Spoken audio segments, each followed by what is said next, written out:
I almost didn't unmute. What's up, everybody? Welcome to the WardCast. Every Saturday, we're here live for your viewing or listening pleasure to talk about what matters most: video game news, machinima, not Pikachu, survival horror, and just games in general. I'm your host, Sean Clark. Pikachu as well, Alec. We love Pikachu. It's fine. Alongside Jazz Rich. Speak for yourself. I, I'm trying to be nice. He has Pikachu PTSD. Pika. Yeah, exactly. Pika. Alec Funnel and his Pika baby. He's got poo TSD. But they're becoming endangered. The amount of times you guys are killing Pikachu. It's for the greater good. The greater good. He's a nuisance. And Shayla Hill. Hi. Hey. So. Did you say Alec? Yeah. What? Oh. I thought you said my name, then shout on Pikachu and Shayla Hill. I was like, did you even say Alec? I said Alec and his little Pika. Oh, baby. yeah. Alec and his fucking obsession. I mean, his friend. Wow. Didn't I shout on Alec? I mean, let's be real. Pokemans, they're prisoners, you know? It's a torture simulator. It's been an ongoing debate, like between Pokemon and Digimon. I think that Pokemon are at least a little bit better than Digimon because Digimon are forced to evolve just for the fight, and then they have to like de-evolve after. Whereas like at least Pokemon like get to stay evolved. So what? Okay, I won't side with Pokemon anymore then if my Digimon's better. Go fuck yourself. Put your fucking slaves back in your balls, bitch. So I don't even know how that works. Like, how do they de-evolve? They just Like, Yeah, do they- that. Beat the shit out of them and they lose their experience? Or like, what the fuck? Yeah, they don't like the Digimon. They just like they're like I'm evolving too, blah, blah, blah, and then they like They're fight, and then they're like bloop, bloop, bloop. They're like Emily. You just don't shoot their vitals. No, fuck off. Spoiler. Spoiler. Jokes that I totally understand. Yay! All right, we're going to jump right into a topic real quick. Using AI to revive dead actors in new movies has been an ongoing discussion in the movie industry for a while now, and we've kind of talked about it off and on over the years and across the episodes. But this is ramping back up again because Val Kilmer is being used as a leading role for the upcoming movie, ironically called "As Deep as the Grave," which is kind of fucked up. He's dead. He is dead. That's why they're using AI. So his family enthusiastically, quote unquote, gave their consent to end their collaboration with the studio and provided personal footage as well to help them create the AI versions of the actors. So like not only did they use like, you know, probably hundreds of hours of footage that Val Kilmer has had across like all the movies he's done, but his family also provided like a bunch of like personal home movie documentation kind of shit so that they could really get a detailed, well-rounded, accurate version of Val Kilmer for this portrayal in the movie. But yeah, so the family gave consent. They collaborated with the studio in the process, and they were paid for their services as well. And from the trailer, I watched the trailer, the likeness is like insanely real. Like you can't even really tell that it's AI. Let me see, I think I have a picture. We're gonna go over here. Scary. And that's what it looks like. Like, that's essentially CG. It looks insane. So it's believable, even with like in the past, sometimes like it would look impressive if it was like not moving, but like even with the lip sync and the animation and motion, everything looks like spot on. It looks like it's him in every way. The voice sounds like him. Like it's like if you didn't know better, if you didn't know he died and you watch this movie, you would just assume it's another Val Kilmer movie, which is crazy. How would you not know he died? I mean, a lot of people don't follow the news or really care that much about, you know, celebrities or whatever. What did I miss? Why is that funny? That's 'cause I didn't- just didn't. I had no idea he was dead. Oh, wow. Like 2 minutes Well, there ago, you just go. literally asked. Well, Yeah. now you know. I didn't even know who he was. He's Batman. Batman. Yeah, that's probably his biggest role. Kind of sadly Yeah, enough. that's who I know him from. He's in What's Top Batman? Gun, and Yeah, he he's was in a done a bunch lot of of shit in the stuff. 90s. Definitely Yeah, don't know him just only as one role. he used to be a really big deal, but Now he's dead. like he was an asshole. Apparently, he was hard to work with Oh. for a while, and then he got sick, and I think he got like throat cancer or something really fucked up, and obviously he had to step away and couldn't act anymore. And then he died. So and then here we are. But yeah, in so the- I. Oh, go Oh, ahead. sorry. No, I was go gonna say, you saw the newest Top Gun, right? Yeah, he was in it briefly. Like he couldn't even speak in that movie. Yeah, yeah, they Doesn't kind need of to they speak wrote as it long as into he his can character, pilot. which I thought was kind of cool. Yeah. But yeah, I mean, so yeah, I was just kind of curious, like, what do you guys think with the way that technology is now, and if a studio follows the rules and the guidelines and is respectful with the actor and the family, they're paying the family to use the actor, they treat them respectfully, and it looks believable. What do you guys think about this becoming normal? I think it's weird. It's very weird. Didn't they already Right. do this with, like, the Yes. Fast and Furious? And they did it with Tron, didn't they? They did it in Star Wars. They've done it Yeah. a lot. It's not a new thing. It's more about like A movie starring. not him. only was it just like weirdly handled in the past, but it wasn't at the level that it is now, where it's like they can get away with doing this and no one would be the wiser. Where before, something looked weird, something felt off about the performance, and it just kind of, I don't know, like you knew they were dead, and like the animation was just slightly uncanny, and it just felt like weird. But now, if they can actually represent the actor in a faithful way, that you can't, like, unless you knew, like, you would have no idea that they even did this to begin with. So like with that technology, and if they do it respectfully, like, is it still weird? Is it still disrespectful? Like, I'm just curious what you guys think. I think it's going to be false advertising if they put on the DVD or whatever the movie is, like, starring Van Kilmer, whatever his name is. Nope, that's not him.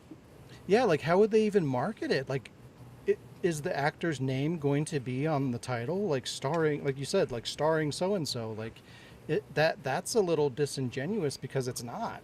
It's not starring that person. So I don't know. It is weird.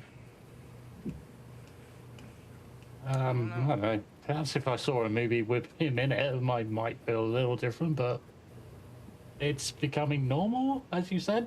So, meh. I mean, have you guys seen the whole Jim Carrey kind of thing? Yeah. Yeah. About him, like, acting and looking weird. That Yeah. whole thing.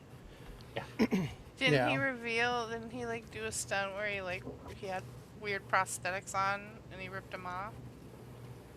Oh, really? I didn't hear that. I never heard like an end to it. Yeah, I think now I could be wrong, and there's so much AI crap that who knows. But I could have swore I saw something where basically he was wearing prosthetics to make him look uncanny, and he like ripped them off in front of people. Weird shit going on. Interesting. Yeah, he's kind of a goofball anyway. Yeah, but Like- just oh, go ahead. No, that was it. But yeah, just I came across this and just kind of reading through it and hearing like the way that it was handled. I mean, it seemed beneficial to the family. It seemed respectfully handled, and the technology looks really good. So it kind of pulled me back a little bit, because initially I was just like, no, they shouldn't do that. It's weird and fucked up, and we should just stay away from that. But at the same time, like, if that person is gone and their family's around, and this is a way for them to continue to get an income, and the fans of that actor can still enjoy their performance if it's actually faithful and to their, if it's believable, if they can pull it off in a way that it just looks like, that was them, even though it wasn't, you can still fulfill that, or you can still kind of market to that audience, and that audience can get a believable, enjoyable experience from an actor that's no longer around to put that performance out there anymore. So it's kind of cool, even though it is really fucked up and weird. So it's just like, I don't really know how I feel about it. It's weird.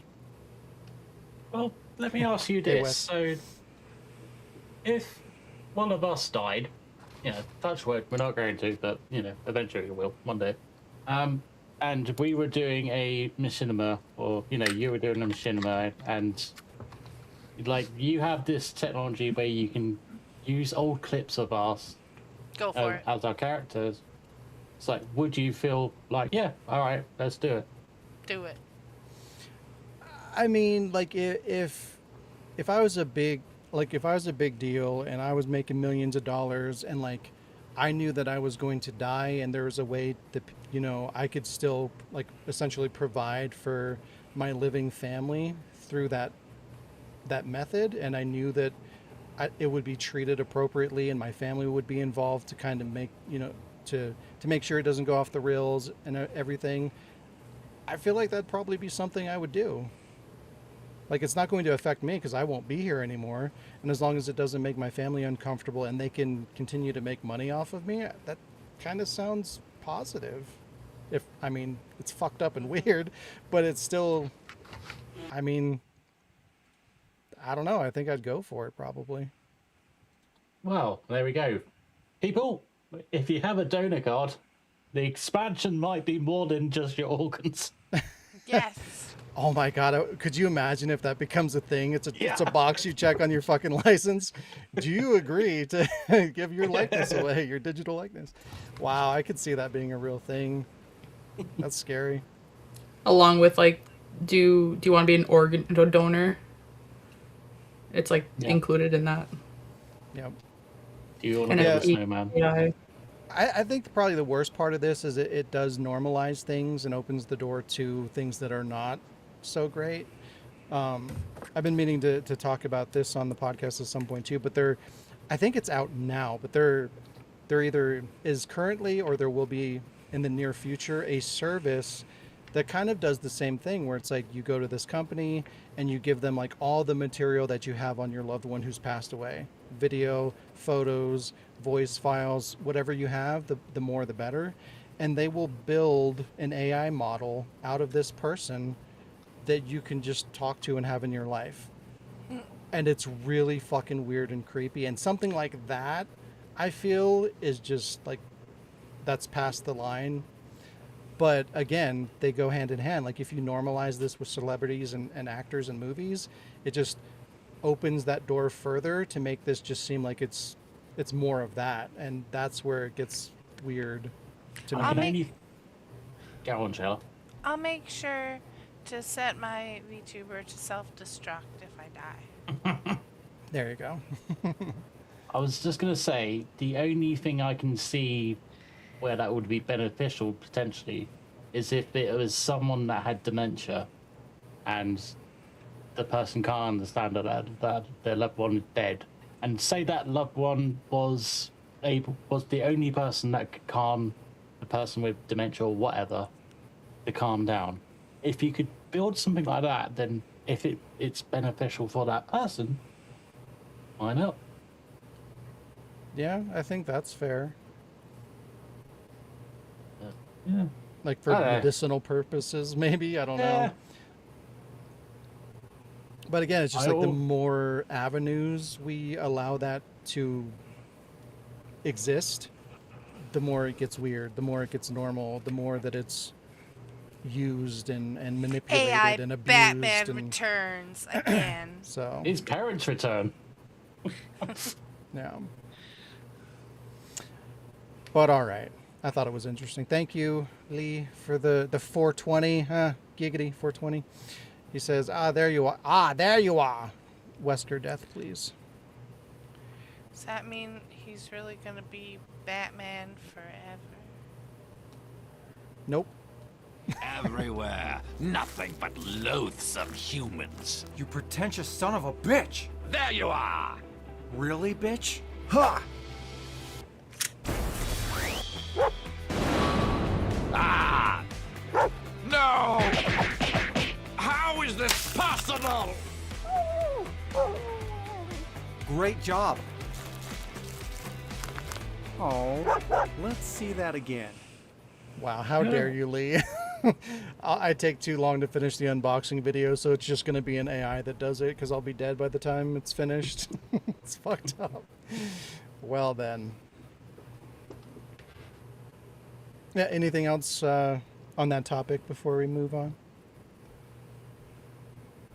I was just gonna say, watching that Wesker death, I was just like, when Wesker's first walking, I was just like, wow, he walks a bit camp. He's got to stick up his ass.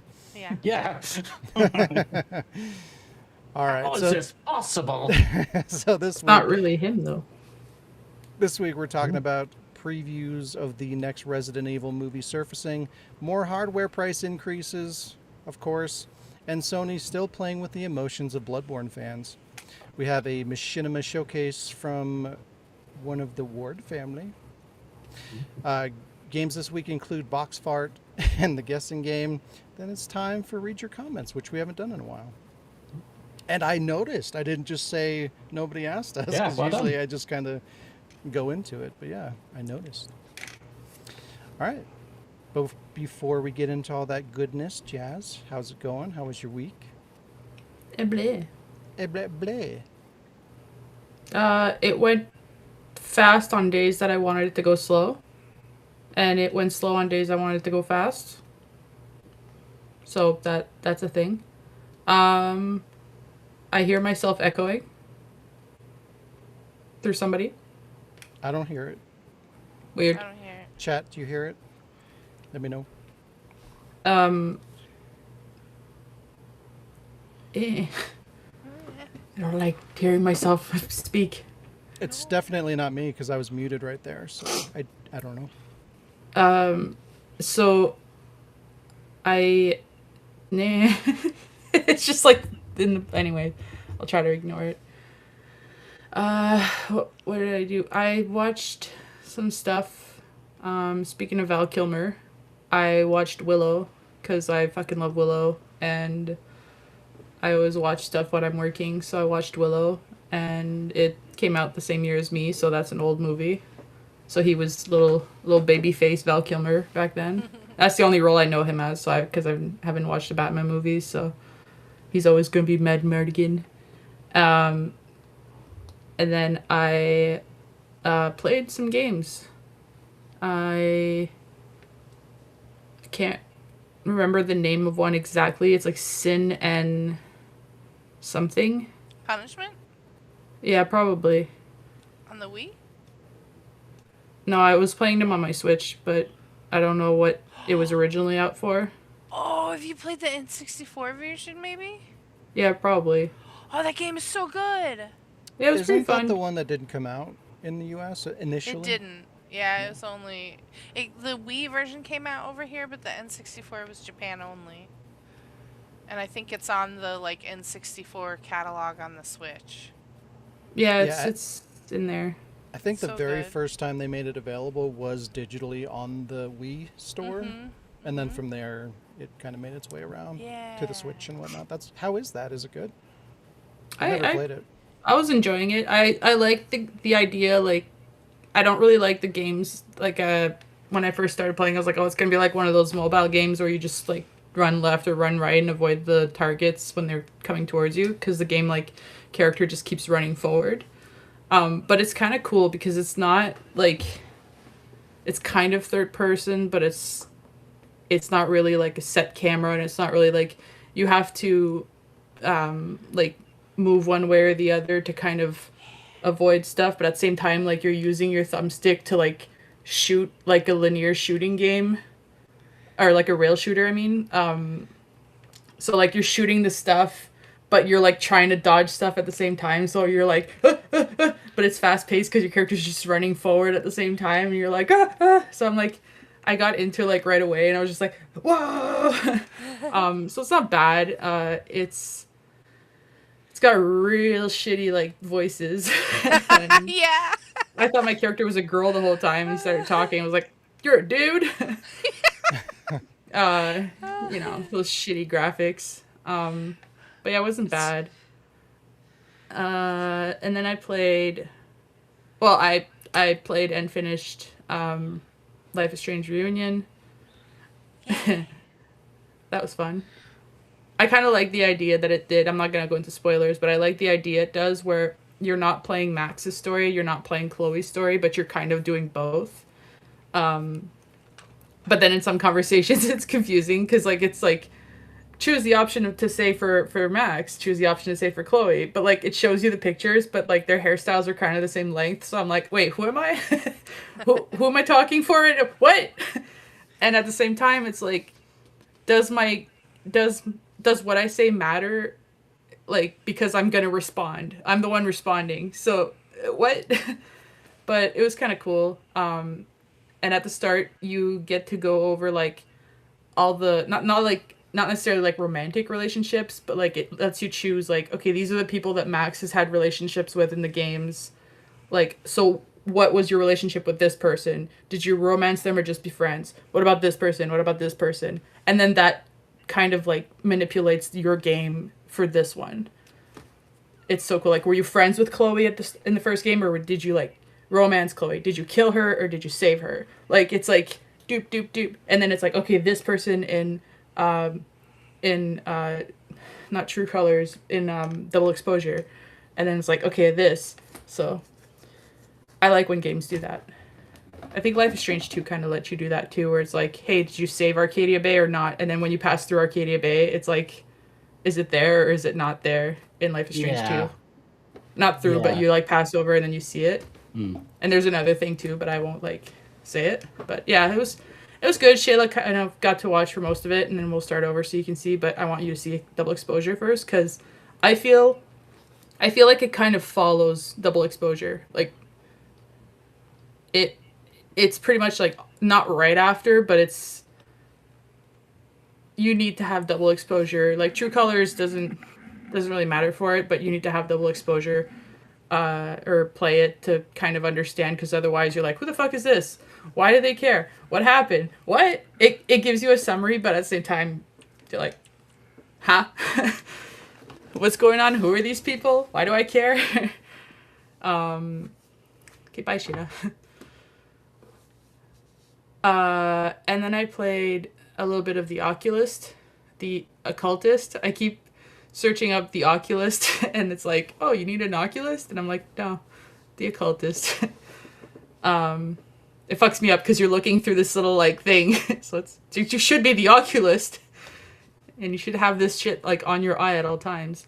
It's kind of cool. It took me forever to understand why the left bumper, or L1, I guess, like brings up your hand.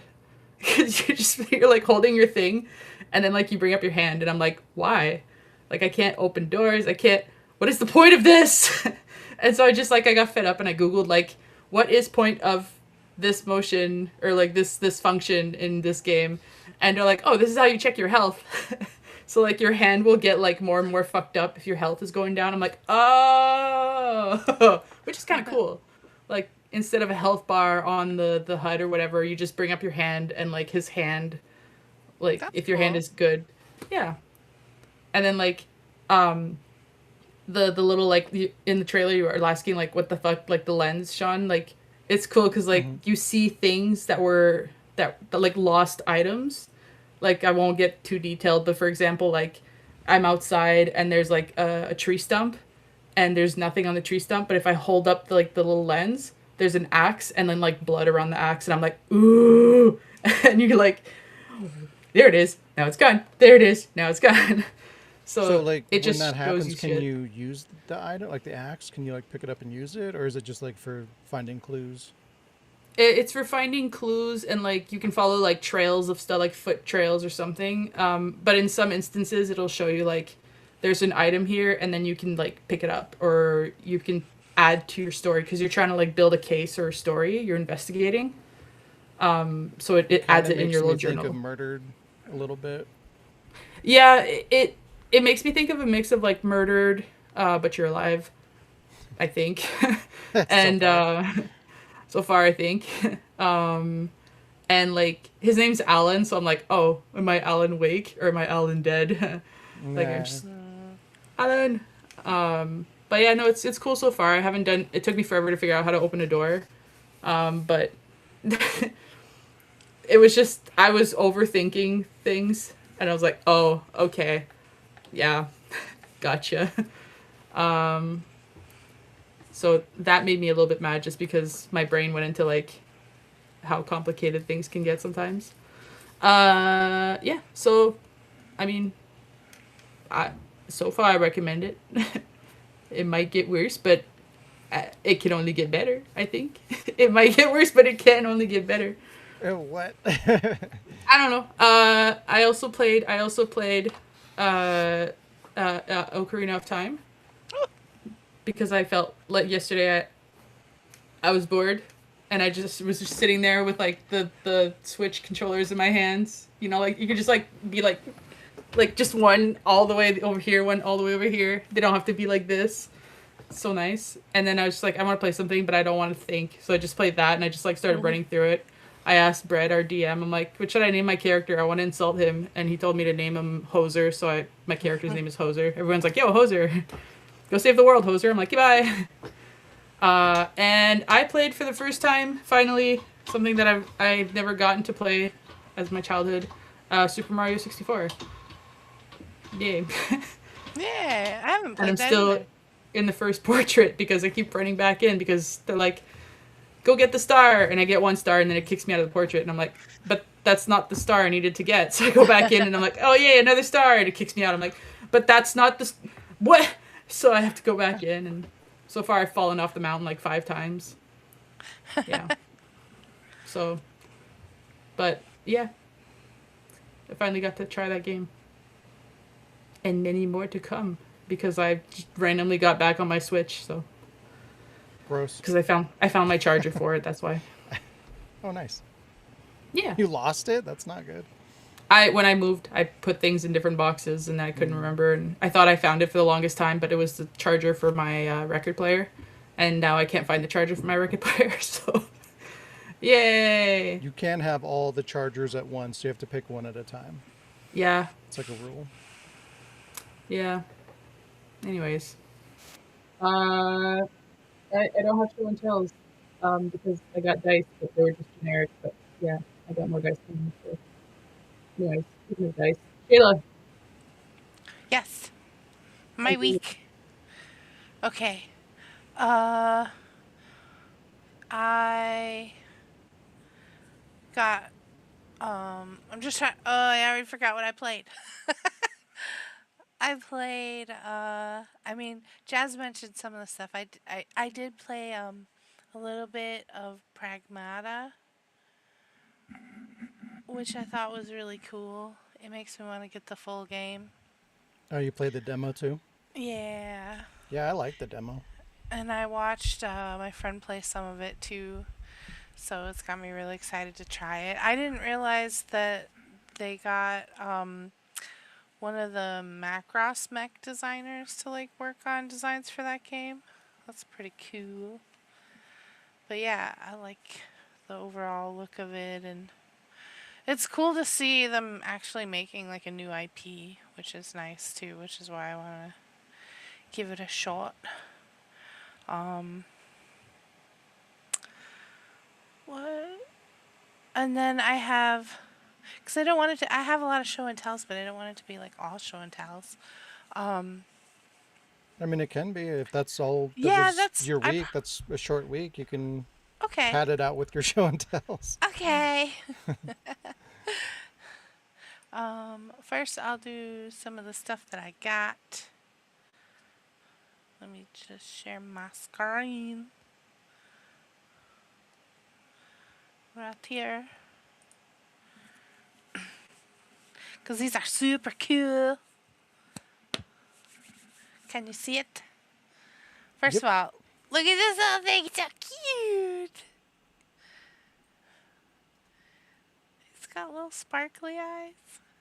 That wasn't the main attraction though. I just think it's really cute, and it kind of looks like Noodle, and like the person that does those, they basically like all they do is just draw super cute cats all day, and it's like, man, how did why did I not do that? Okay, but Noodle got a bunch of these really cute kitty cat dice from Jazz.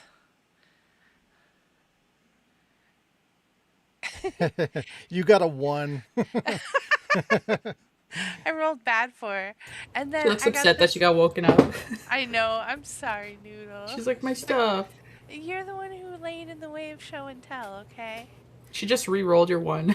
She did. She's like, come on, Mom. But look at this cute dice bag. And it's got like little kitties with D20s. I don't know if you can see them. And then I put, which was good because the dice bag I had before I was running out of space, but Jazz also got me some really cool die. Some of these I already had. But I didn't have any for the green pocket. So I got some cool green die. I got these kiwi ones. Like a whole set of these. I actually think they look like caramel apple. Makes me want to eat them. Sorry, You probably Noodle, shouldn't she's- do that. And then these have like gel and kitty cats in them. Aren't they cute? That's cool. Hey. Those are like the perfect mix of you and Jazz, like in one, in like Right? singular items. Yes. So I'm gel and she's cats. Yeah, exactly. I got a liquid core. Nice. Dice and cats. But yeah. Could say it's a cat game. Cat Noodle game. is like It is a cat game. wide awake now. She's like, I play? know. She's like, what? Why before you put the catnip toy in front of me if we not play? But so that's that part of my show and tell, the physical part. And then I happened to find a I happened to find an animator who had open commissions. And initially I was going to try to do something like just with my VTuber.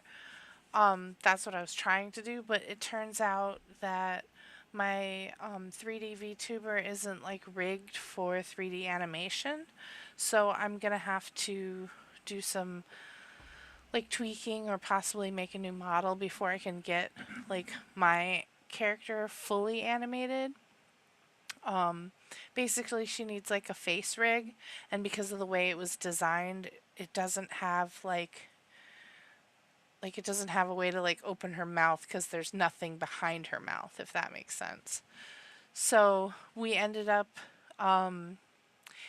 using the amazing digital circus models that are like available for, some of them are purchased and some of them are free, but this animator happened to have them, so I did like I basically had him create a amazing digital circus like short.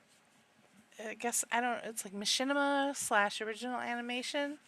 And then I have like a little cameo at the end. So yeah, and the animator's name is I Am Dope Bro. He's on X. And yeah, he's super talented. So I guess if Sean wants to show that. Yeah.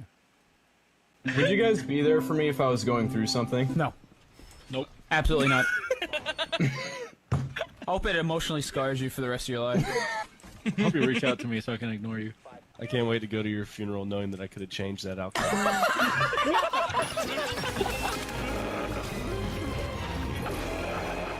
I hope it sucks. What the? I fucking love that original video. I do too. They're just fucking playing like, what is it, Call of Duty or something, and Yeah. then like it goes into this shit. It's so It's funny. it's like, I want to say they're playing Rainbow Six, I think. And yeah. That could be. Yeah. Yeah. It's like, would you guys beef it? Nope. No. Absolutely not. Yeah, I was trying to come up with like what to have him animate, since I had already like claimed the commission, and since the models weren't working, I had to come up with something else, and I knew he had the amazing digital circus models, so I sent him that audio, and I was like, can you make them this? Like I want them all to like, it's basically episode 8. Just like poor Kane. Hey guys, I'm going with, nope. Absolutely not. So yeah. So that was my week. How about you, Alec? Hmm.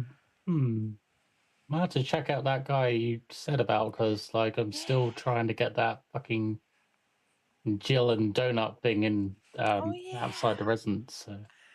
The biggest thing is just that it's making sure you can find like models that'll work in Blender and make sure they're rigged for animation, which I'll basically show you where I found some of the models, so that way I'll ask him what he can work with.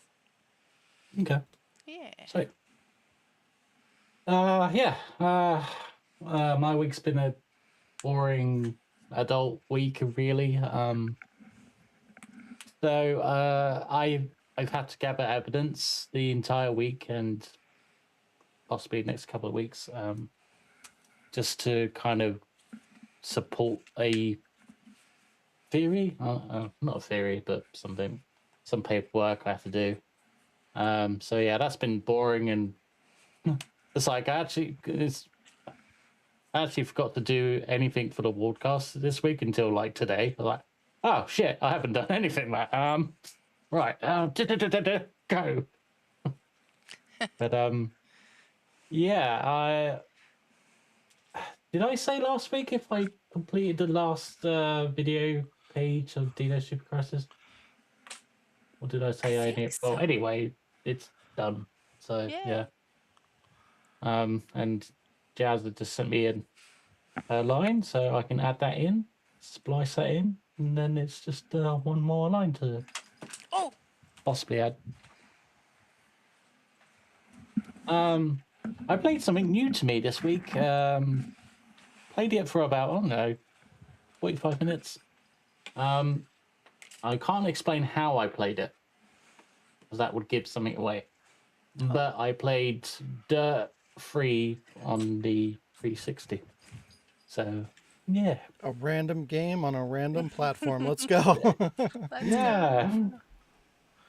I had a submission to do, and I can say that. So,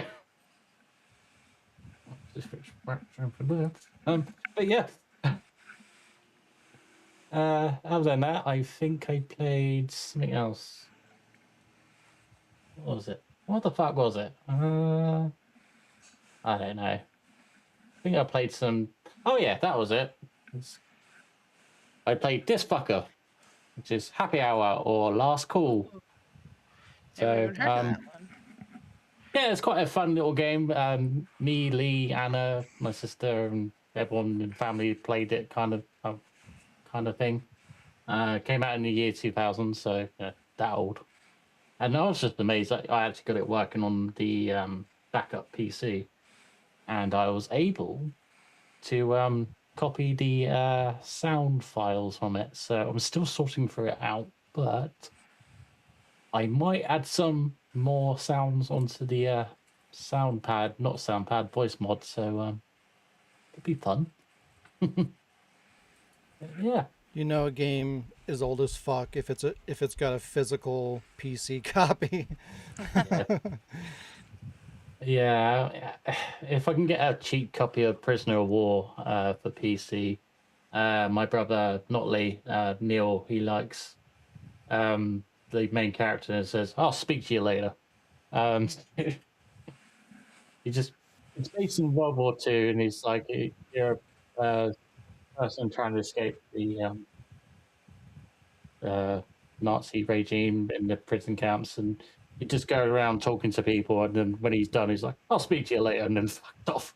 He's like, "All right, whatever."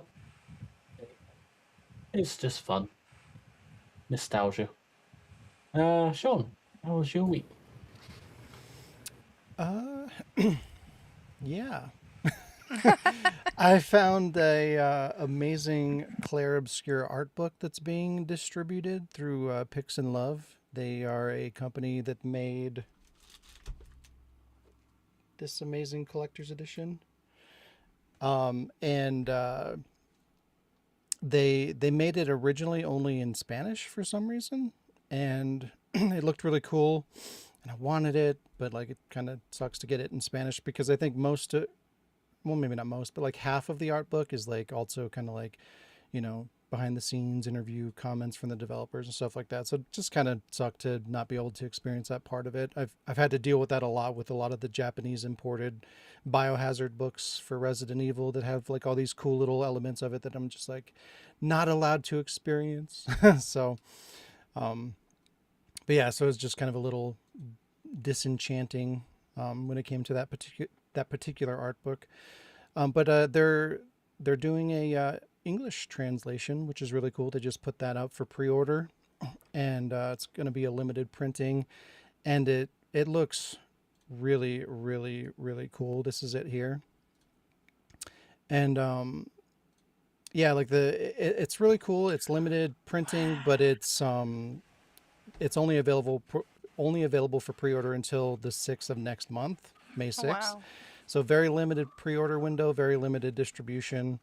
They're all going to be numbered and stuff, but it's really, really cool. It's got that fold-out book sleeve, and it's kind of hard to tell in that picture, but the actual book itself kind of has like a sleeve on the bottom that is like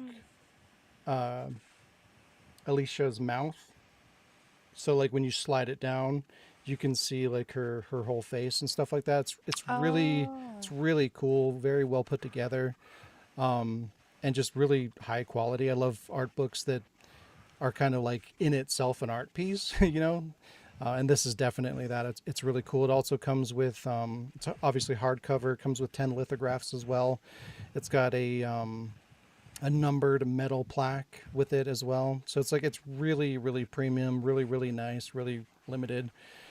So definitely worth checking out if you're an Expedition 33 fan. And it made me think of this too. It's kind of my show and tell that I'm going to do kind of mid-week just because it's irrelevant. But I also have this also through Pix and Love. It's hard to tell with the plastic, but it's a book, a Biohazard book, a Resident Evil book. And I kind of went through a similar experience with that where it's all in French. And I talked to Jazz a little bit about that a while ago, and hopefully at some point I can get her to read through it and kind of translate it for me. But yeah, it's the only way that they released it was in French. But it's a cool book, cool limited piece for the Resident Evil collection, and it's through that same company that's doing that new art book and this. So yeah. But yeah, I wanted to just kind of talk about it because it's so fucking amazing, and it didn't really seem like a big enough thing to bring over to the news. It would have been like a fucking 20-second long video or something like that. So I just figured it's something I came across during my week, and I talk about it here because it's really neat. But yeah, my week was a total fucking mess. It was ass. It was garbage. I hated it. I spent most of the week playing RE5 for machinima purposes and just working on the machinima like I have been for the last couple weeks. And I kept just kind of running into miscellaneous roadblocks and obstacles that I had to come up with workarounds for achieving what I wanted to. And it's just been kind of frustrating. I've had to do a lot of compromising and kind of throw some things out the window that I wasn't able to achieve, unfortunately. But, I've been working through it and making what I can make happen and just coming up with alternatives for things that I can't.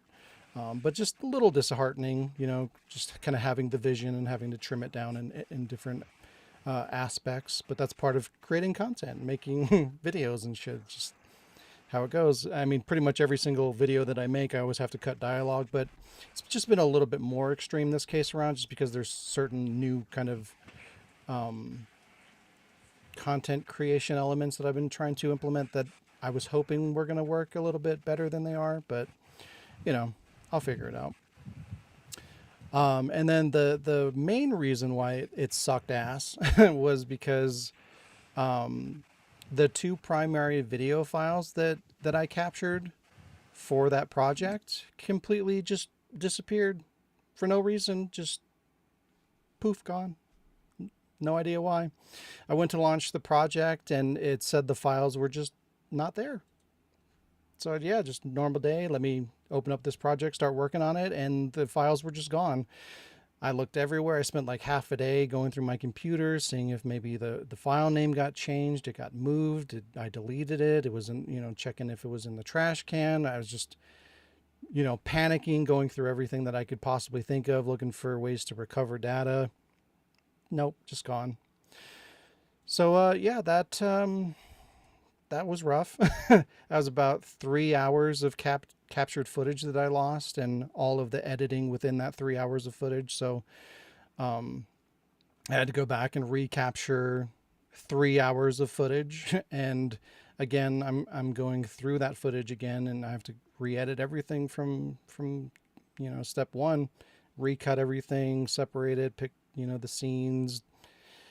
It's and editing 3 hours of footage is like a 4 or 5 hour process of like pure just editing, no breaks, just solid. So it's not great. But yeah, so that was really discouraging, and yeah, I'm pushing through that. That said, this was just created a massive delay, and kind of really threw a wrench into everything that I was doing, and my time frames and everything. So I haven't really been able to update the casting situation on the Discord, so I apologize for that. It's still coming, just delayed.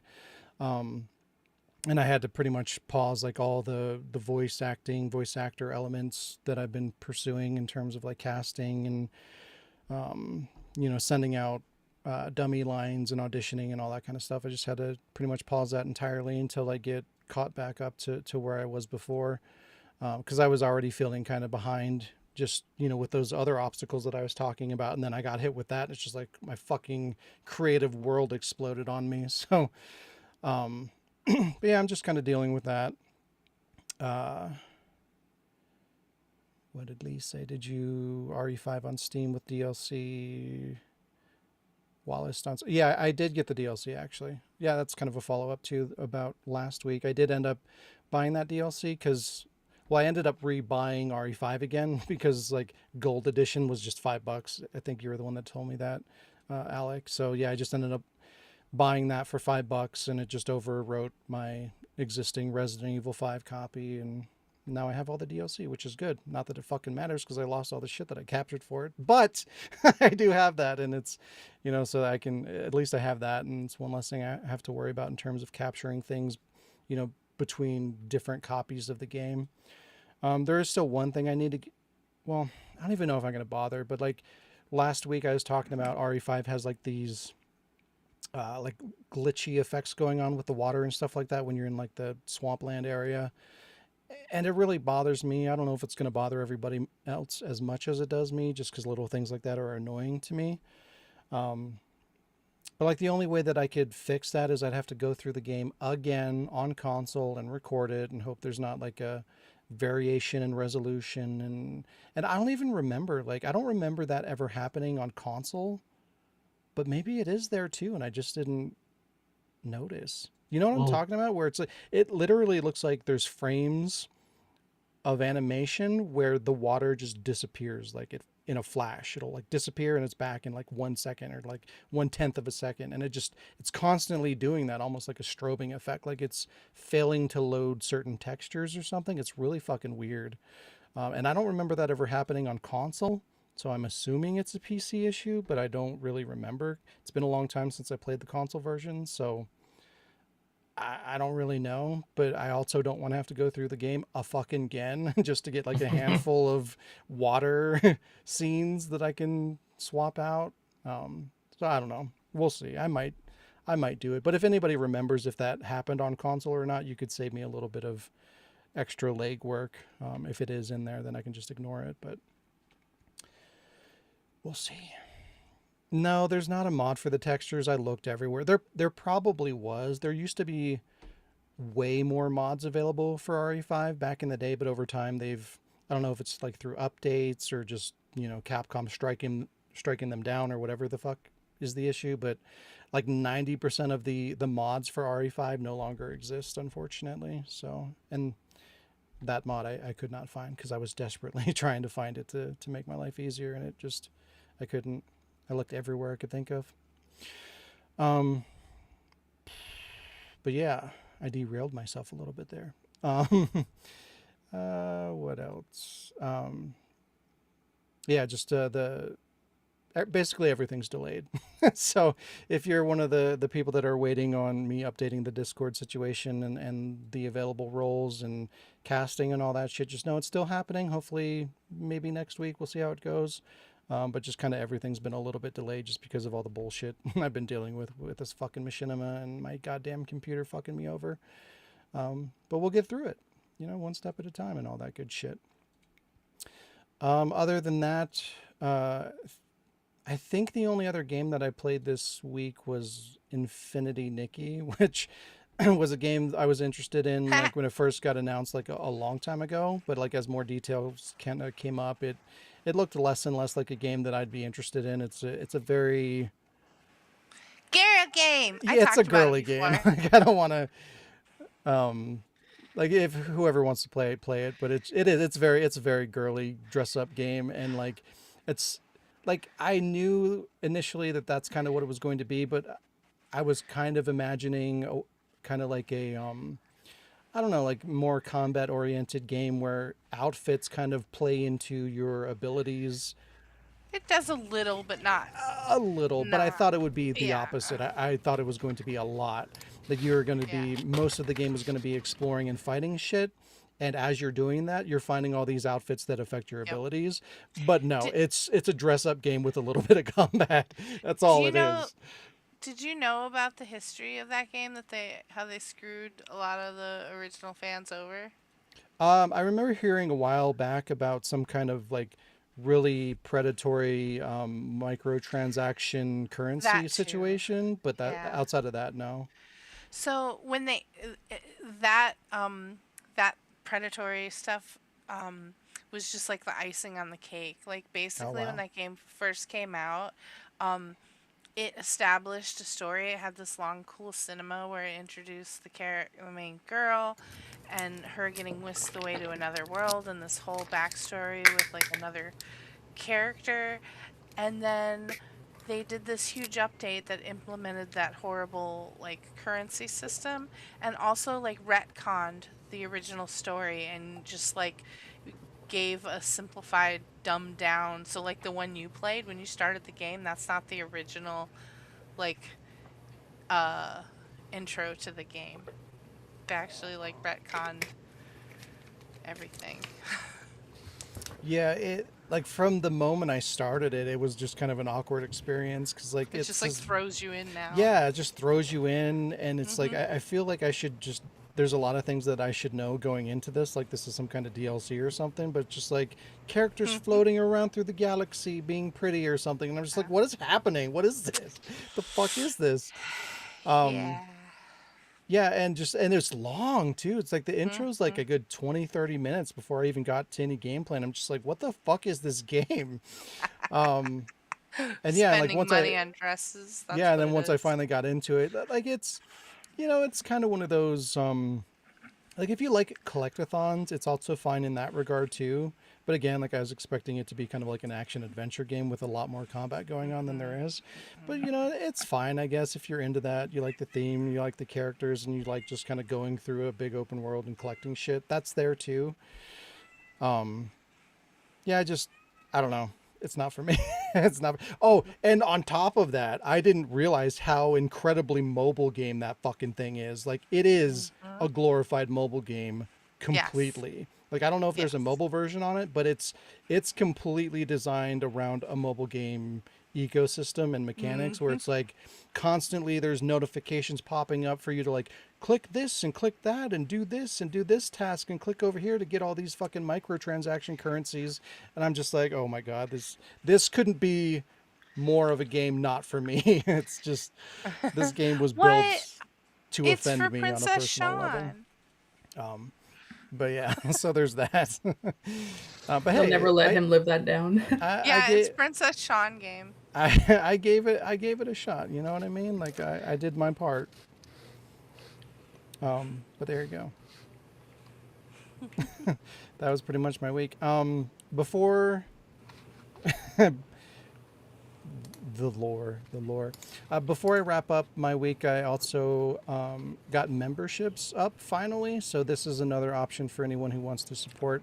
Maybe you don't want to deal with Patreon, or perhaps you just want to stay kind of like within YouTube. This gives more flexibility with several options there.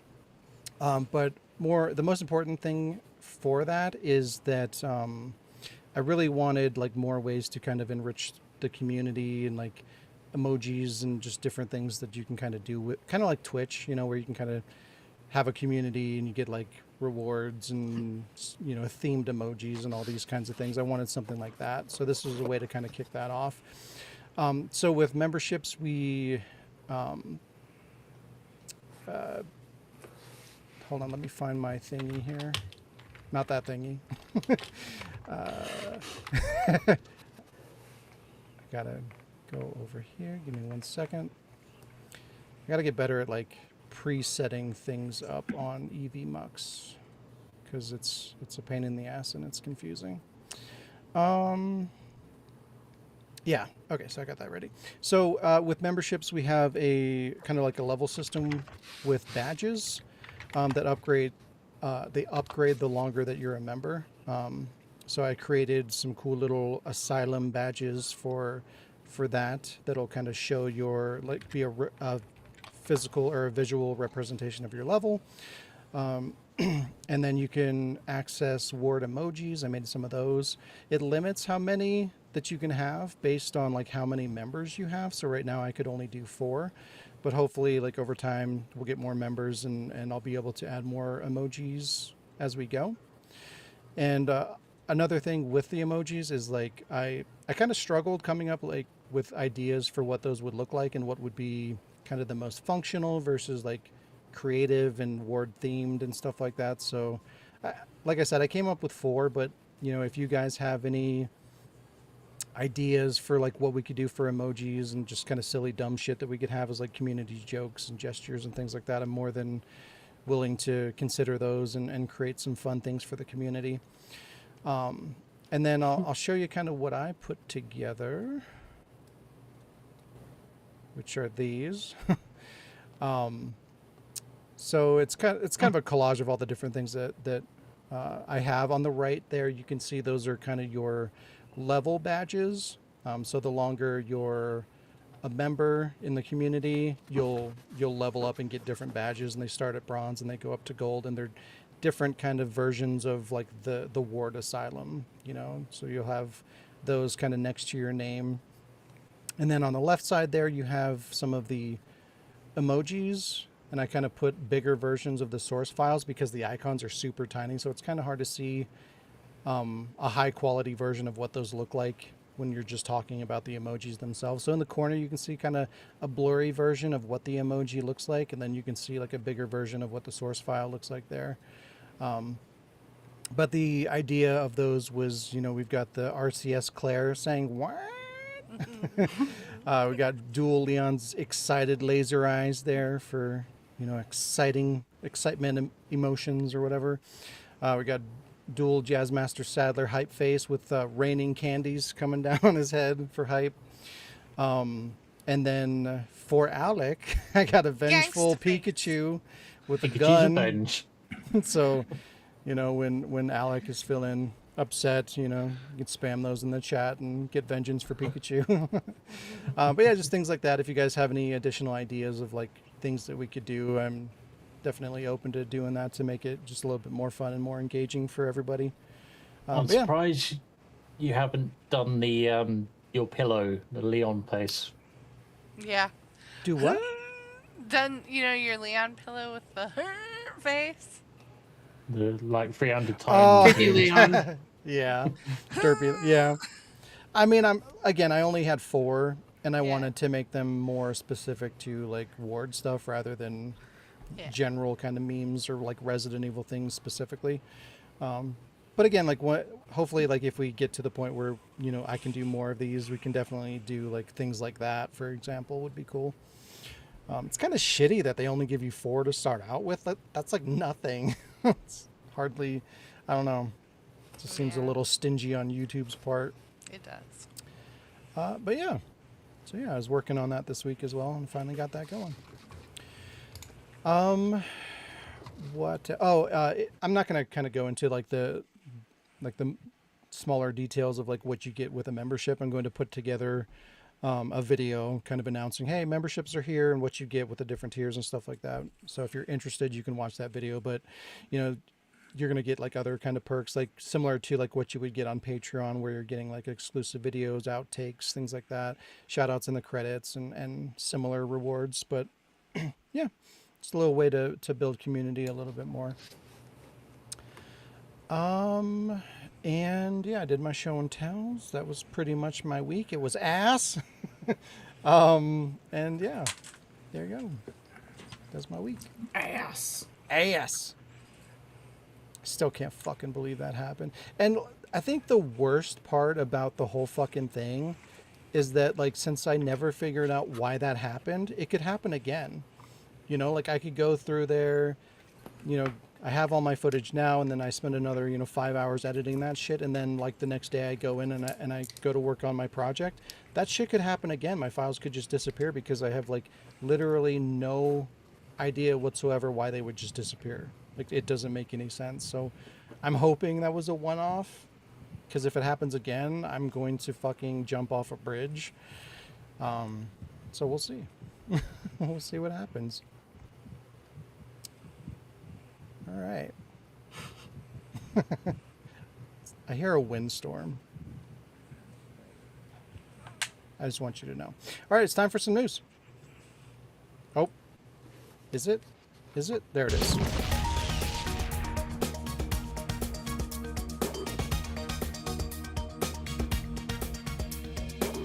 It's time for some news. All righty. There we go.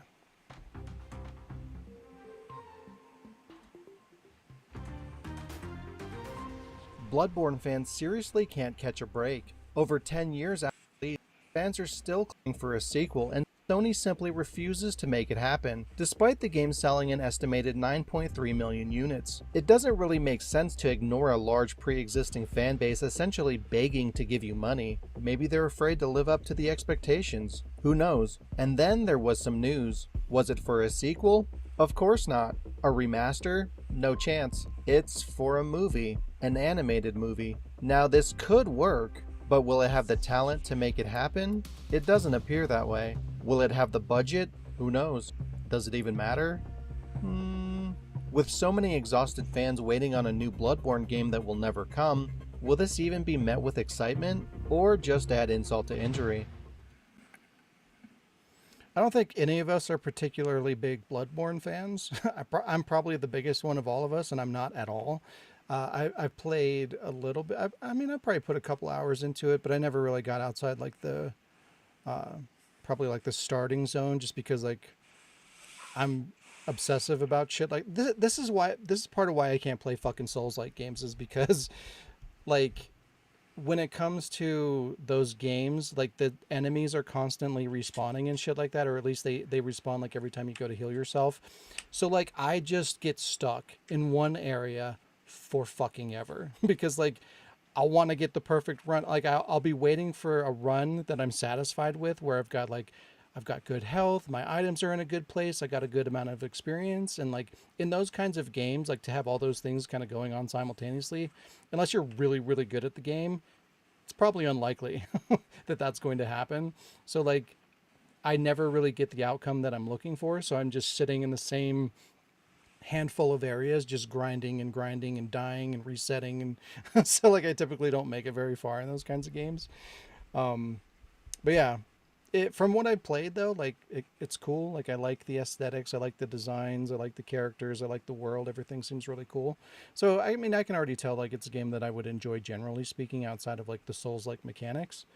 But outside of that, I don't really care. Like I don't need to see a movie, or not even necessarily a sequel. I'd be kind of curious to see kind of like what they would do with a sequel, what that would look like, and like just like to see that visual design and prettier graphics basically would be interesting to me. But like outside of that, I don't really care. But I know that Bloodborne in general is kind of a big deal. It's a big Sony property. There's a big fan base out there. Like I said, almost 10 million units sold. That's a big fan base out there. So it is kind of weird that Sony just seems to like. There's constantly news articles and communities and things going on out there that people are like crying out for something new, Bloodborne. And yeah, like okay, a movie is something new, but is it enough? You know what I mean? Like everyone's been waiting so long for a sequel or at least a remaster or remake of the game. Like it just seems like a really kind of inappropriate time to be like, hey, we're making a movie. And it's not even a real movie, it's an animated movie. And like I feel like an animated movie is probably a better choice because it's harder to fuck that up than it is like a live action movie. But at the same time, like what kind of an animated movie are we talking about? Are we talking CG? Animated.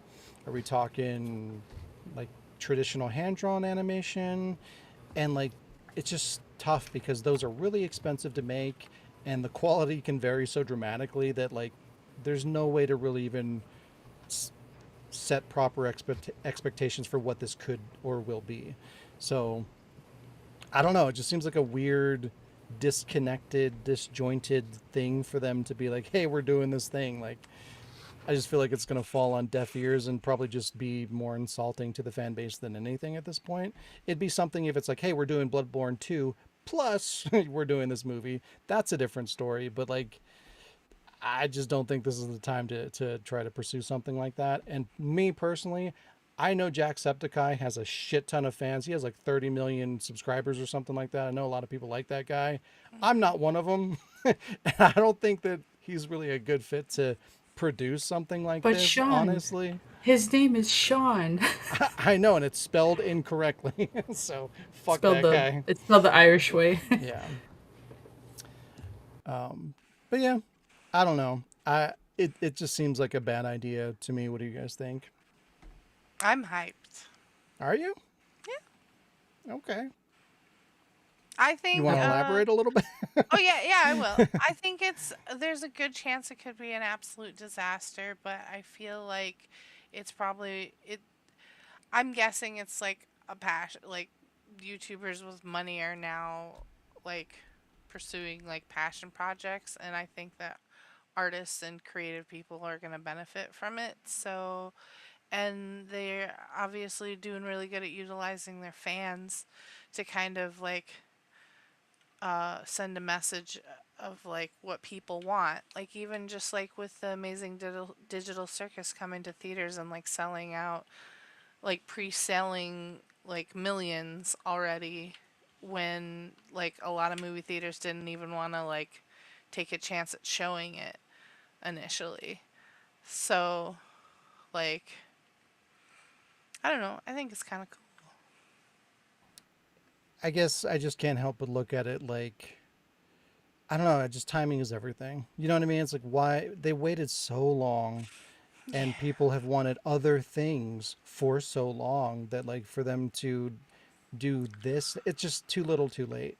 You know what I mean? Like this is similar to the whole Resident Evil situation where it's like I don't understand their perspective of releasing all this crazy random fucking who is this for merchandise at a time where they're not doing the bare minimum. You know, it's like you can make the dumb weird shit, just it has to be in addition to the things that people want and expect, or it just kind of falls on deaf ears. You know, just it feels more insulting than anything than like, you know, it's just not going to drum up excitement, at least not to somebody in my position. You know, it's just going to be like, why are we doing this? Give me what I want.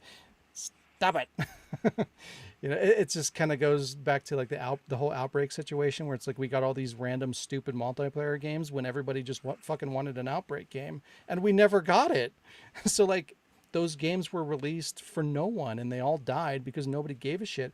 But in a world where you go back and they released Outbreak first, like a remake or a sequel, and it was received well, and then they kind of peppered in these weird dumb fucking online experimental multiplayer games, you know, people could have had fun with those and just kind of took them as they were because they ultimately got what they wanted. It kind of seems like that again. And there's a lot of that going on within the industry just in general. And this is just another one of those from what I can tell.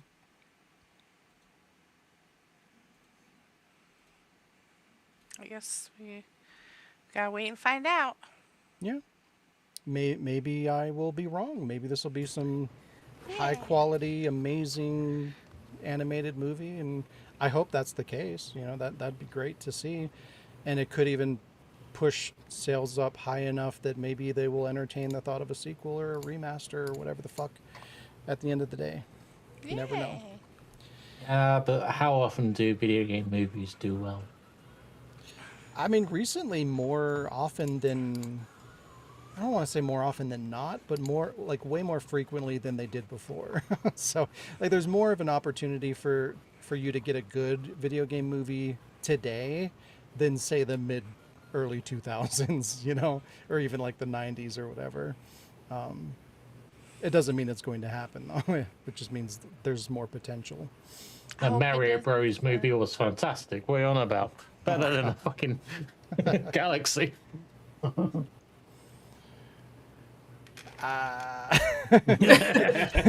even get through the whole movie. Which one? Yes. The Mario one. Well, there's like a live action one. There's the first one. There's the Yeah, I was second one. referring to the live action. Yeah, I haven't seen the first one. I mean, that one, for me, that one's kind of like one of those train wreck situations where it's like it's so bad that like I want to see more. I want to see what's going to happen next. It as a kid. But it's terrible. Did you really? Yeah. I can never say that I liked it. It entertained me as a viewer but just not in that way, not in the way they wanted it to. I thought it was silly. But I mean, though, to be fair though, like I might have actually enjoyed my experience with the original live action movie more than I did the CG one, even though obviously the CG one's way more, you know, accurate and higher quality. But I felt kind of numb, I guess, watching the CG one. Like, it was fine, but it just wasn't, I don't know, it didn't really do anything for me. You know what I mean? Like, there were elements in that I just found kind of irritating, you know what I mean? And, like, outside of that, I was just like, okay, it's fine. It kind of serves its purpose, but I don't know. I had more fun enjoying the fucking car wreck of the live action one than I did that CG one. Just from a personal perspective.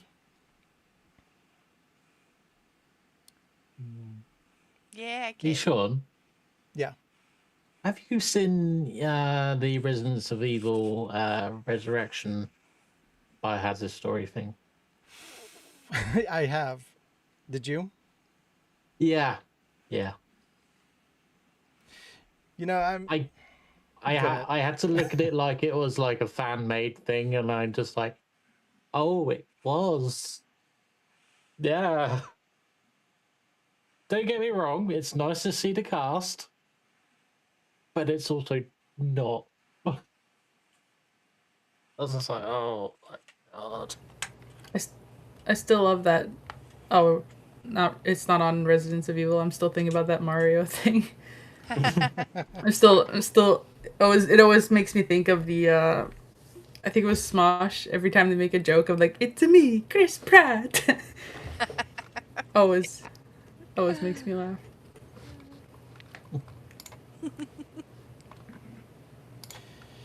Yeah, I don't know how to approach that topic because like it's one of those things where like I'm kind of on the fence. Like part of me wants to kind of leave the door open to kind of work with some of these creators because they're part of the Resident Evil community. And, yeah, I get that. They have a wide positive reception within that community, and I respect that and I understand that, and I would like to tap into that, and I would like to just kind of be on level with those creators, even though we kind of see differently, right? I guess I can put it that way.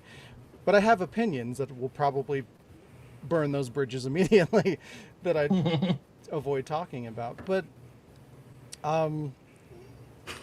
it was fine. You know, like it's kind of like you said, like you have to have the right state of mind. You know what I mean? Like I love what they did in terms of like seeking out those actors and giving them the spotlight and making this original project with them, you know, with an alternate timeline tying back to the original storyline. I love that. I think that's fantastic.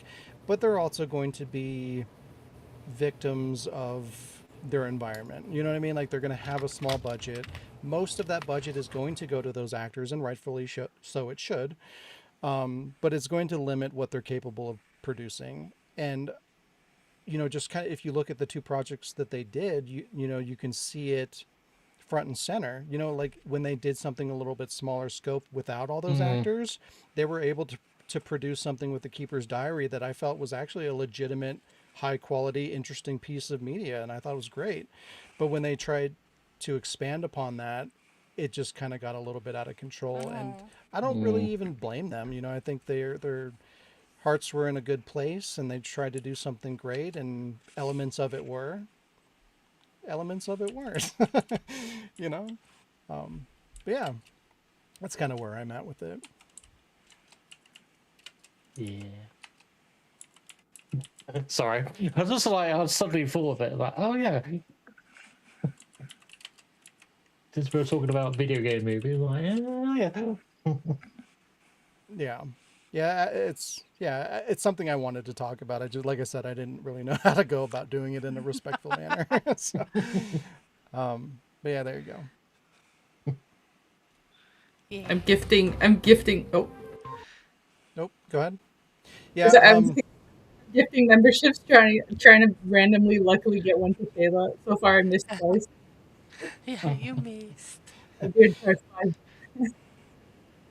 Yeah, thank you, Jazz, for gifting all those memberships, and thank you for everybody who has become a member so far. I'm still going to have to get used to managing the chat as well as learning EV Mux simultaneously. I might have to pass one of those things off onto one of you guys so that we're not missing anybody's contributions or comments or anything like that. But either way, thank you for everything. Not really one of them that. to Shayla. Sorry, Shayla. Okay. Maybe next time. Maybe next time. Next week. There you go.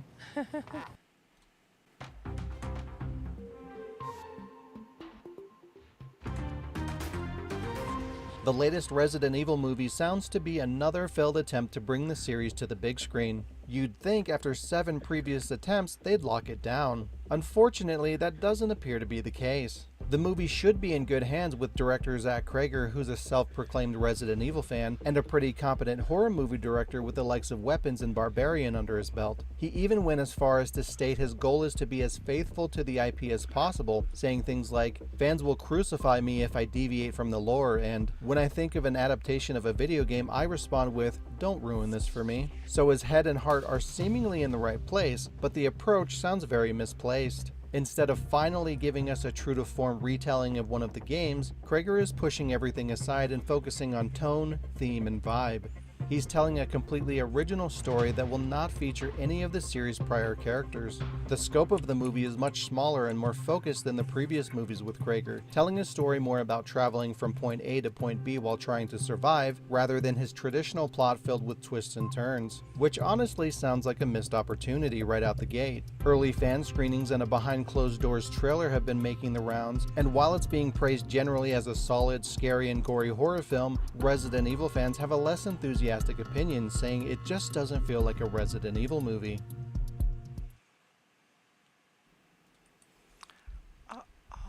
That's basically what I was afraid of from the beginning.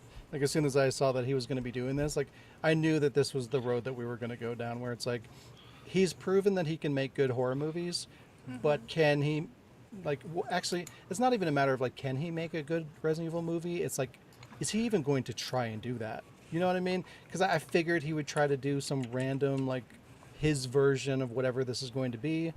And that's just not what we want. That's not what I want. And that's been part of the problem since the first Resident Evil movie. Is like, nobody wants to just sit down and commit to telling that story. They always just want to make some weird, their version of it, or I don't know, it just never, or they try to overdo it, like with Welcome to Raccoon City. It's like, that guy actually wanted to make a Resident Evil movie, but he approached it in such a fucking stupid way that it didn't work. And he tried to make these weird changes that just made no goddamn sense. Like, somebody just needs to sit down, appreciate the game for what it is, and tell that story.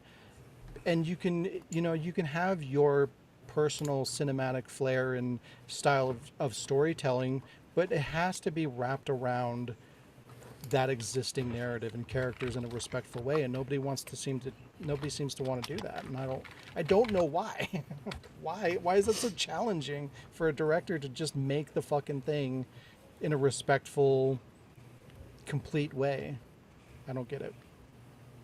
So You know far, what the they need closest to we've had do? is the intro of RE1. It's true. No! Don't keep open making that. these films! They need to watch Sweet Home, and then they can get a grasp of what actually inspired Okay. Resident Evil from the fucking first place. That's not a bad idea. And yeah, it's just like there's so many weird mixed messages too, because like when it comes to Zach Krager, he's like going on and on like in all these interviews like I'm a big Resident Evil fan and I want to respect the games and the tone and blah blah blah. But like he admitted that he didn't even watch the original Resident Evil movies, and like not even from like you should watch them purely because you need to understand where they fucked up. Like you have to watch them. You have to know like what existed before, what worked, what didn't work, why. You know what I mean? Like and especially as like coming from a Resident Evil fan, like why didn't you watch those movies? You weren't fucking curious? Like what the fuck does that mean? Why didn't you watch the You know first what I one mean? first? It's weird. It's hard to get a read on him. Like, is this another Silent Hill 2? What the fuck's that guy's name? Christoph Gans or something?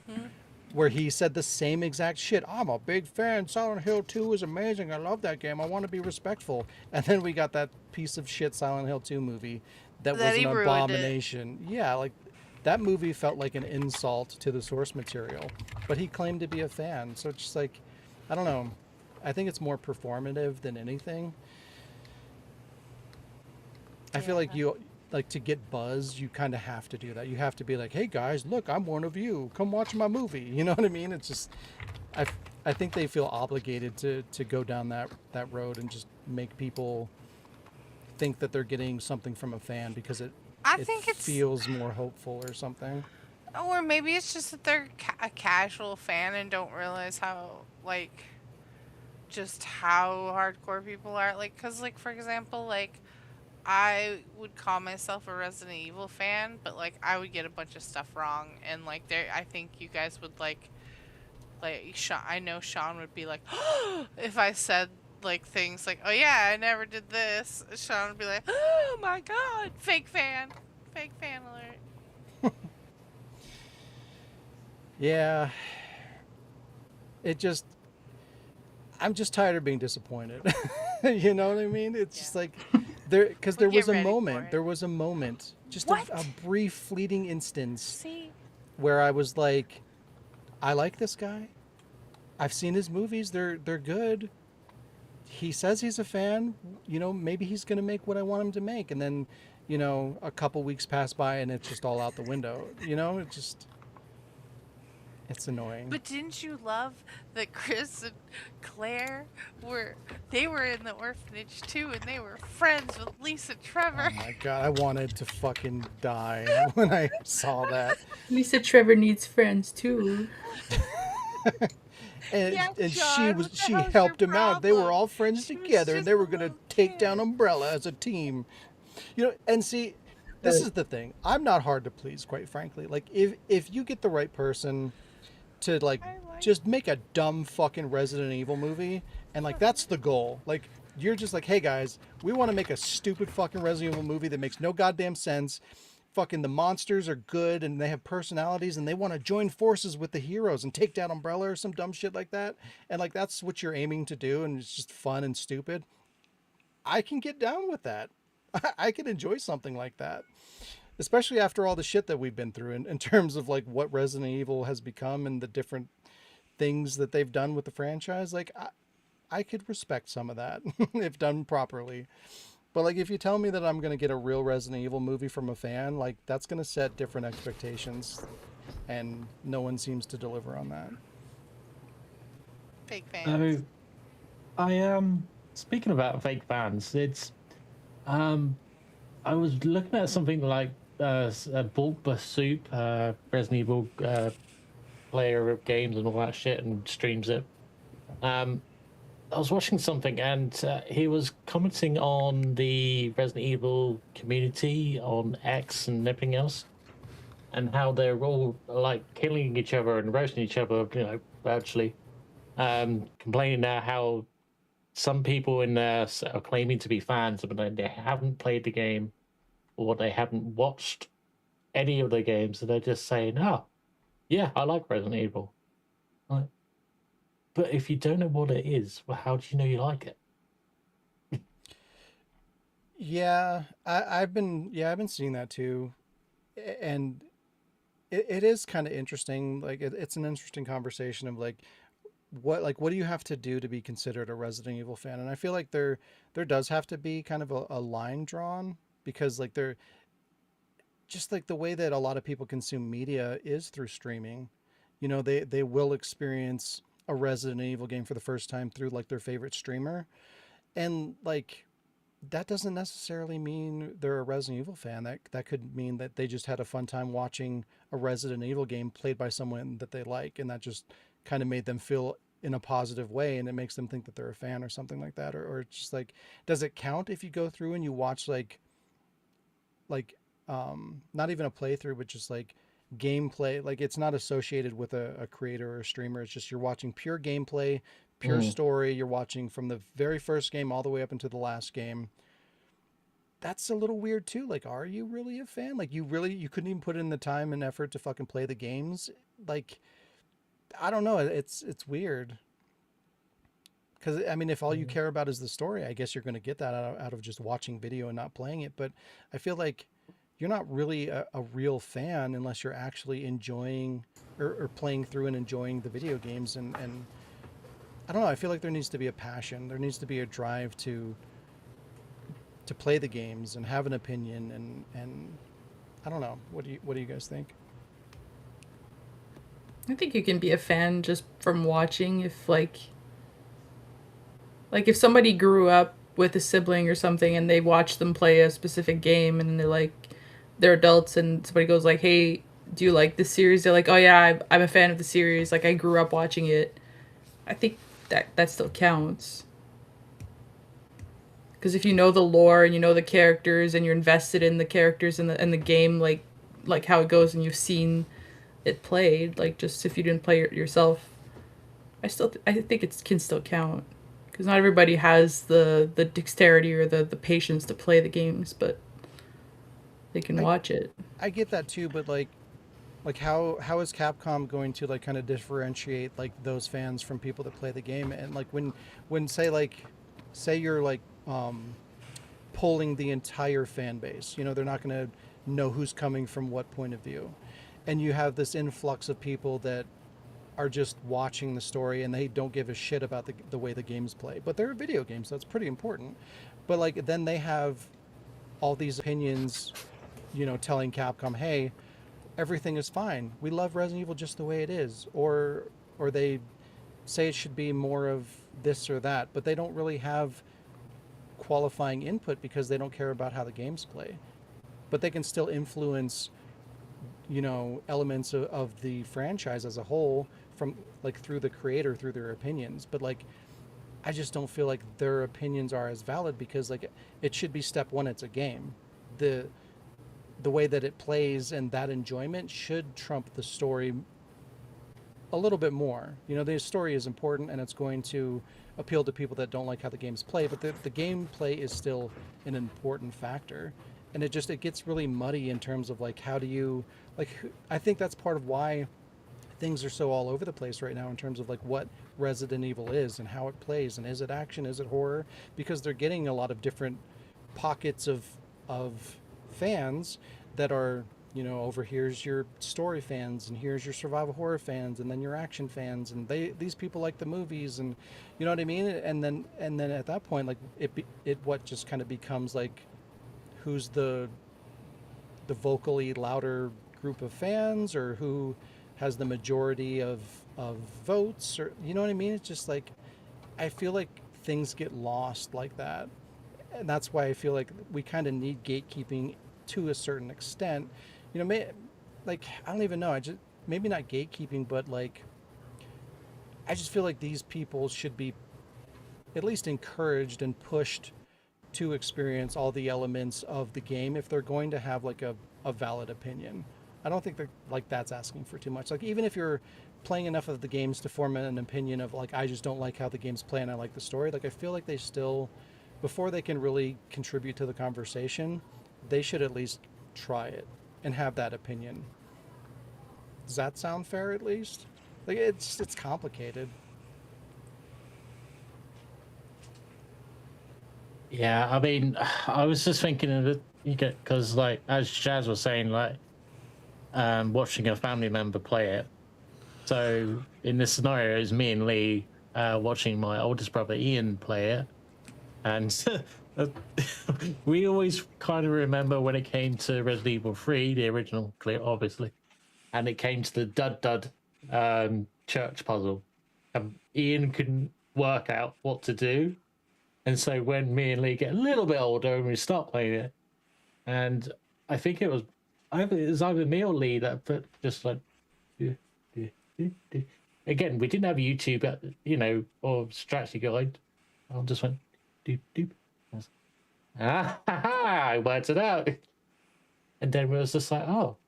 But in the time, I'm just like, oh my god, Nemesis is freaking me the fuck out because like, not only am I experiencing it and understanding it, I'm feeling it because I'm like, oh.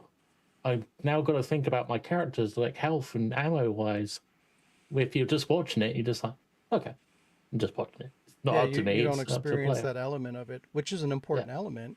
And I think a good way to kind of put this into perspective, I think, is like, say I'm playing a Resident Evil game in front of 3 people that are just watching, right? I'm getting the whole experience, and I love the gameplay more than anything, but I also enjoy the story.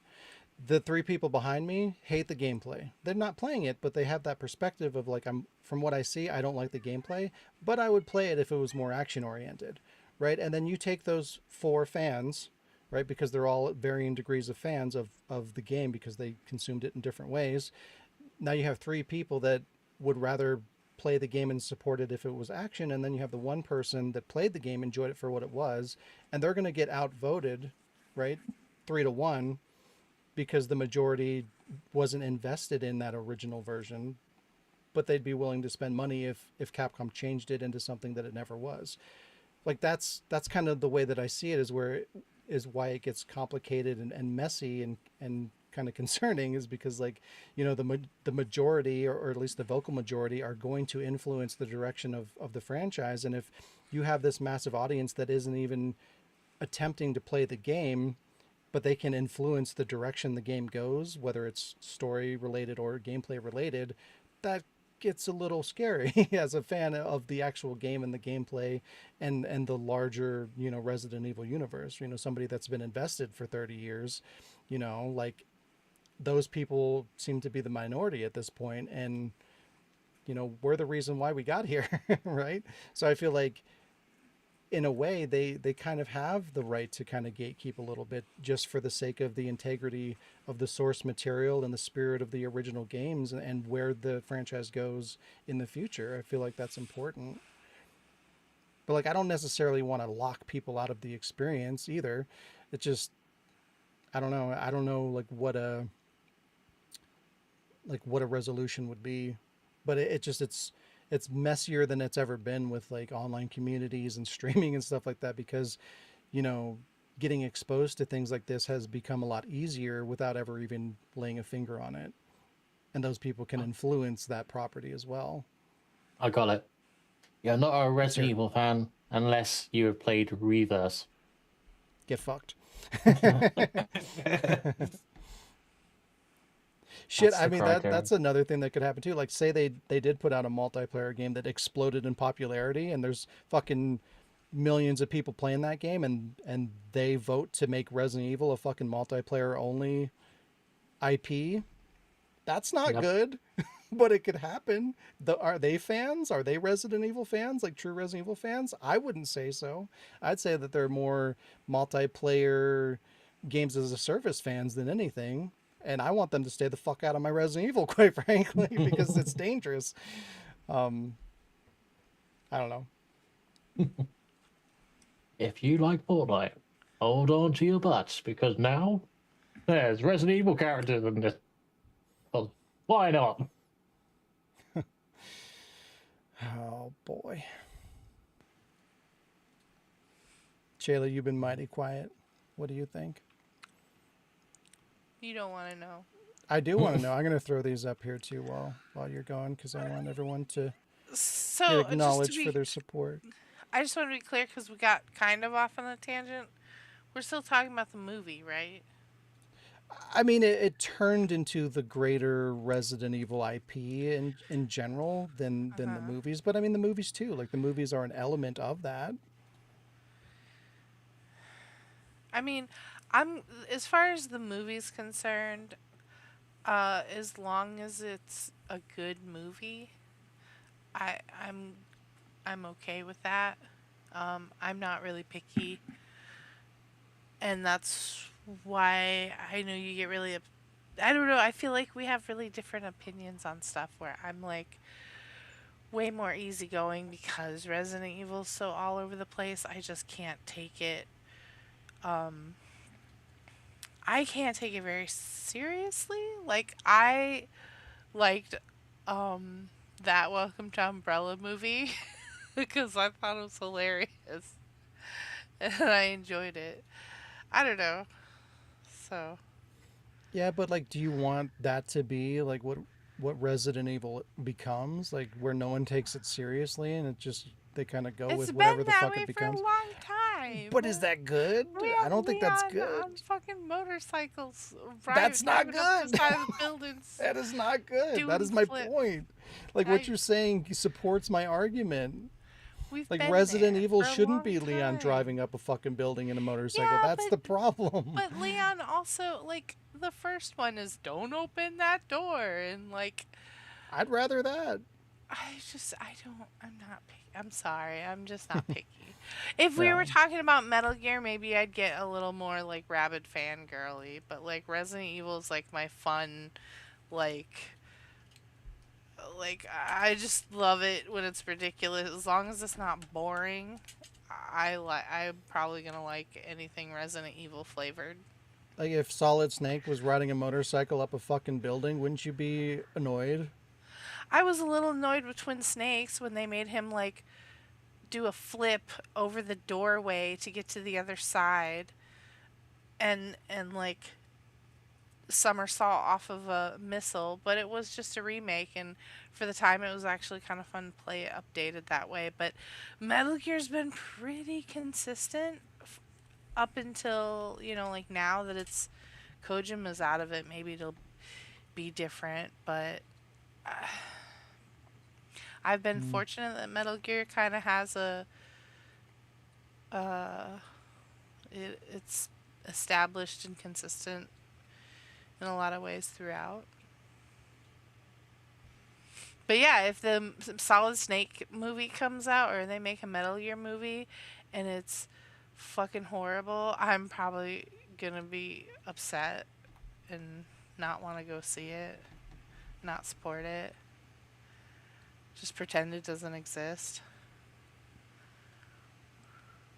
I don't want to have to pretend that anything in a franchise that I love exists.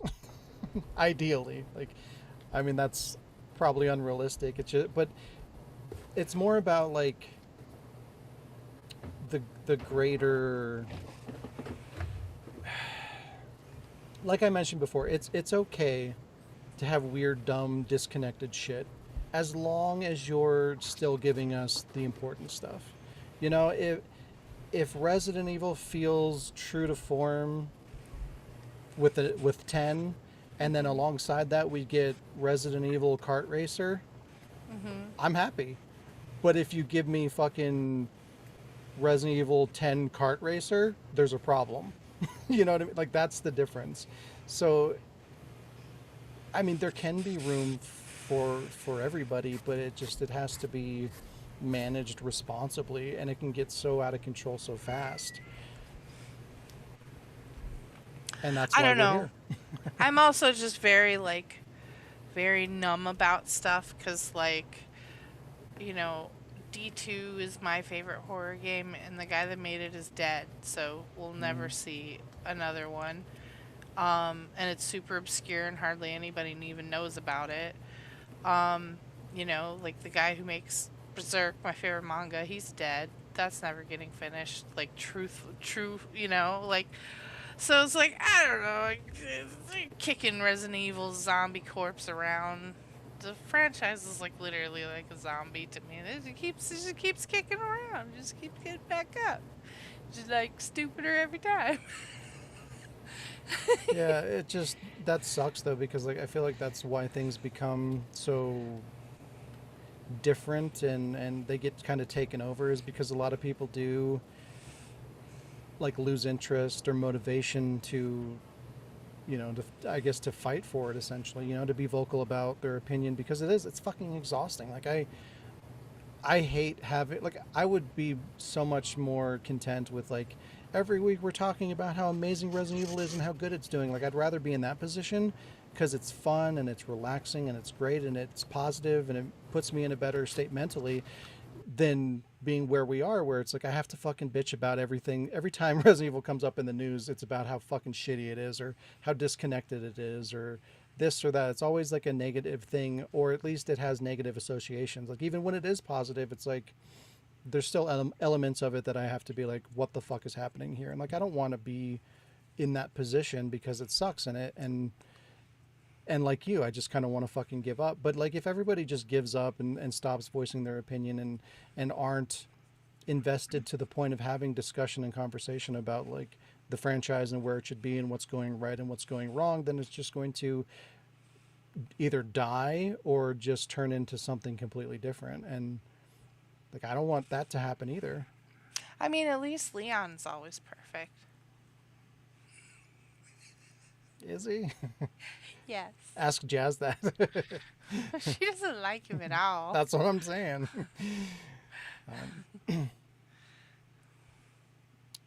Yeah, D2 was something. D2 was something. I should play it again this Halloween. I still need to go through it. I haven't beaten it. I need to. So I mean, I just recently, or not recently, I guess it's been a while at this point, but when I did that D1 stream, that was the first time I had ever gone through the entire game, and it was not what I expected it to be. But yeah, I'd love to go through 2 at some point too. Laura. I should get a voice mod of that. Laura. I am your father.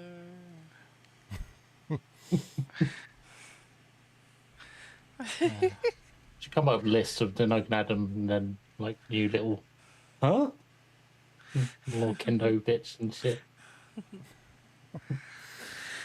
All right. Well, that was the news.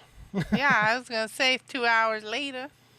I mean, anytime it's Resident Evil, it turns into a deeper conversation because, again, like it's important to me, and it's until I completely disown the franchise, like I'm always going to, put in my 2 cents and essentially fight for it to be, the best version of Resident Evil that I think it can be. And I feel like people that have been there since the beginning, they kind of earn the right to have that perspective because, again, like we wouldn't be here today. There would be no 30th anniversary without those people that have been there and gone through the shit, lived through the Umbrella Corps and the Resistances and the Guidance and all this shit, we built this franchise, the fans build franchises. Without them, they don't exist. They, the company can put out a game that's their complete vision, but if the fans don't buy into it, it's nothing.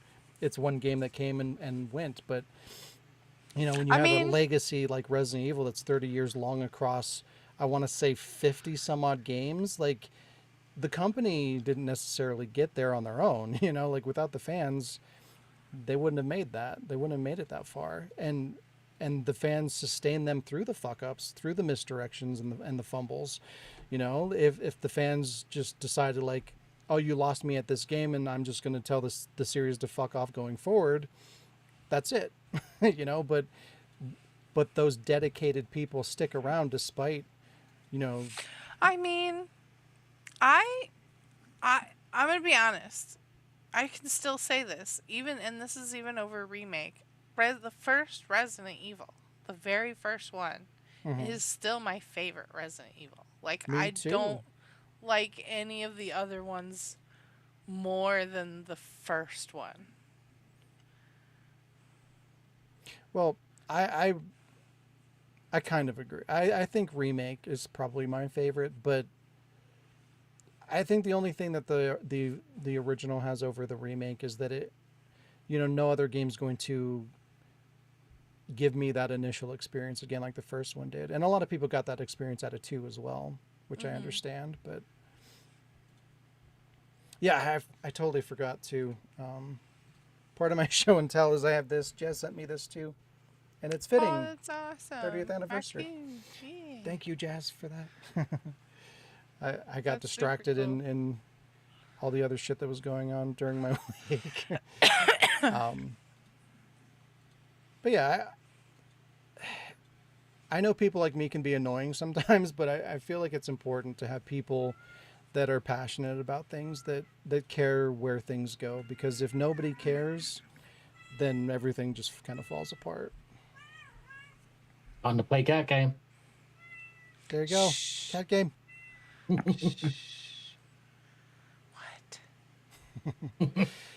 Alrighty. We have a machinima showcase.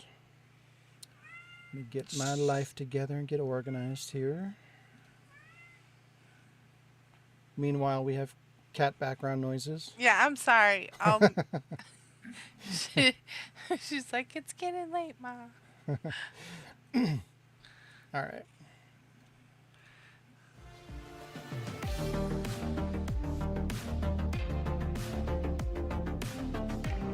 Machinima.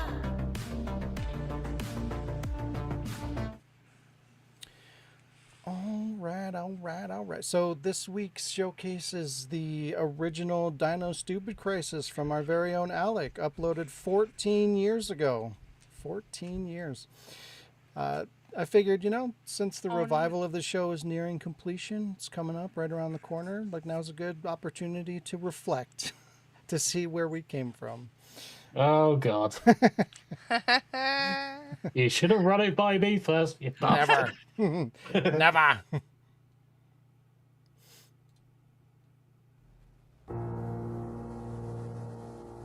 Yeah, talk over this bit because this is music. What, copyrighted? Oh, Yeah. is it? Did it. I don't even know. I don't recognize it at all. It was the intro to Framing Hamley. Oh, okay. Well, thanks for the heads up.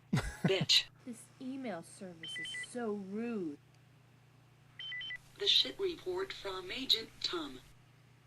Nothing like junk emails. I have successfully dressed like some important dude, as planned. I couldn't bring myself to look around for information. But I have found some dude with beautiful hair. The man is Dr. Kirk, the leading researcher in whatever the fuck he does. Dr. Kirk is meant to be dead after he left the oven on for way too long in his laboratory. Somehow, he is working as ahead in researching some terrible thing.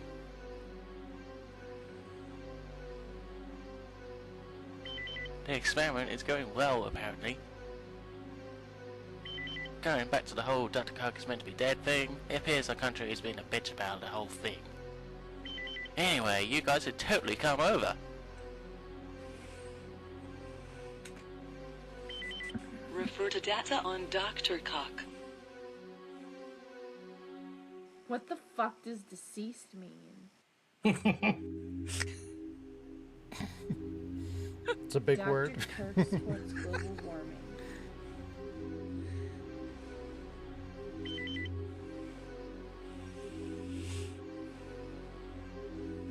Government runs out of money. Laboratory is closed.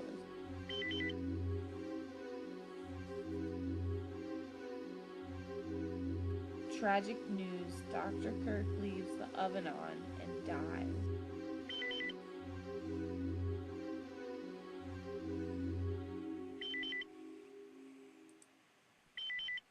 Operation Fuck Off and Save Dr. Cock. Stupid computer. I wish this was a Mac. Oh no, no you don't. I'm scared of lightning. Some would consider it thunder, because lightning has the word light in it, so that means it has to have light. Does thunder have light? No, it has sound, so it's thunder, you idiot! Oh. Oh. Hey, you, get off the helicopter. Finally. Oh shit. Buttons! Can't go without my phone.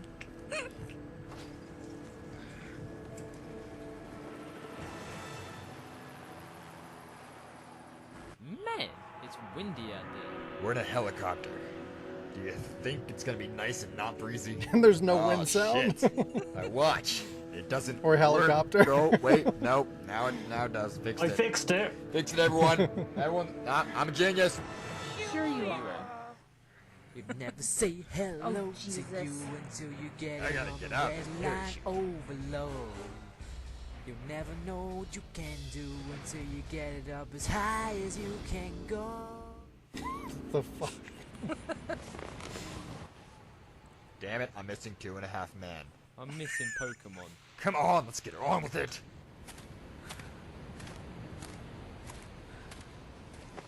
What about Cooper?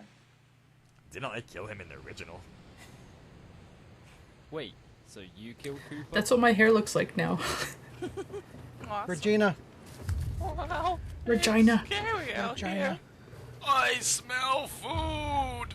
Spencer, Everyone should keep I their mean, hats off like that. I got a flashlight and I'm not afraid to use it. Just like a flashlight, like a flashlight. Oh shit, Darren Styles, run Spencer, away. I mean Colonel. Oh, I mean all the shit, dinosaurs. Oh, I fuck, mean... oh shit, oh fuck, oh no, oh shit, oh! It's Joseph. Just like a flashlight, like a flashlight. Oh shit, they were no fun and there'll be dinosaurs on this game. Ah! There's my food. Oh fuck, oh shit, no! Chewy. Rather tasty. Hang on. Oh, I bit my tongue. Oh. Guys, I think I'm tripping balls. I'm feeling sick here. I'm feeling...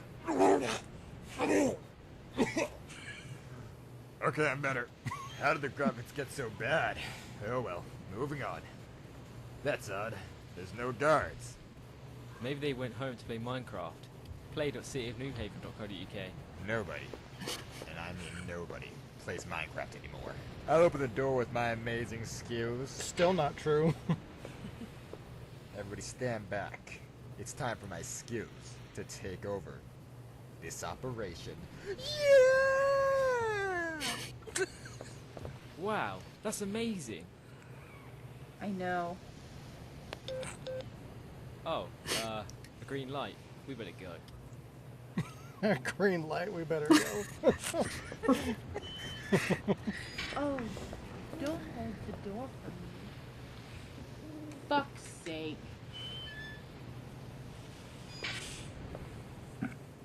Okay, I'm gonna go do some black guy stuff and hack into the security. I'll call you later, Regina.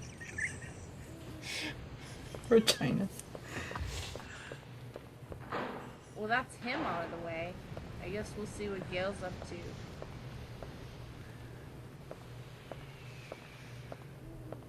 I love Did you this break book. the fence? I hope that's not Chris's blood. What? Jill, go and investigate. I'll be examining this. Are you on drugs? Let's see, what did I do before this mission? Well, you see, I had with some magic mushrooms, some smoked ham. I mean, I'm kidding. Smoked some crack, and I sniffed some glue. Oh, I'm sorry. I meant I sniffed some clue, and 5 beers, maybe 5 beers. I don't know. That's the legal limit, and I had it. So 5 beers. And while I was at it, I sniffed some crack.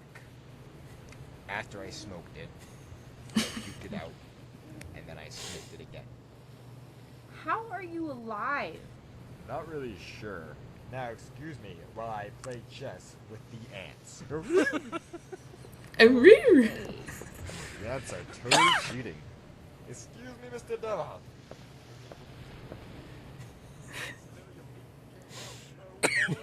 Still going. I might as well be the only sane one here. Look, floating key. Must take that with me. Still singing. Wait a minute. I can push this. Come on, move.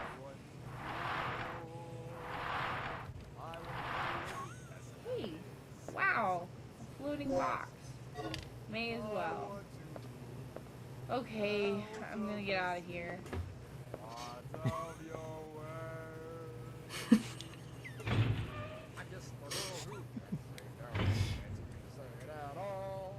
Moving right along.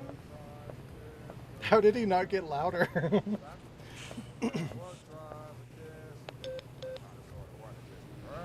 Hello, is it me you're looking for?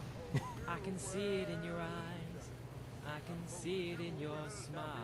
She just sits there listening. Wow, that one just never gets old. Yeah, I know. Well, anyway, the power's down, so Beardo will go fix it for me. How? You have to do a tricky puzzle. Think you can do that? I hate puzzles. But okay. Did you win? Did I win what? I didn't play any games. What are you talking about? Here, I have a condom. Wow, you're the best. What am I gonna use this for? Oh, okay, I see what you're saying. Uh-huh.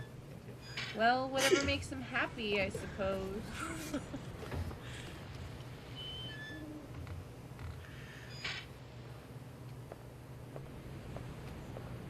I guess he went this way.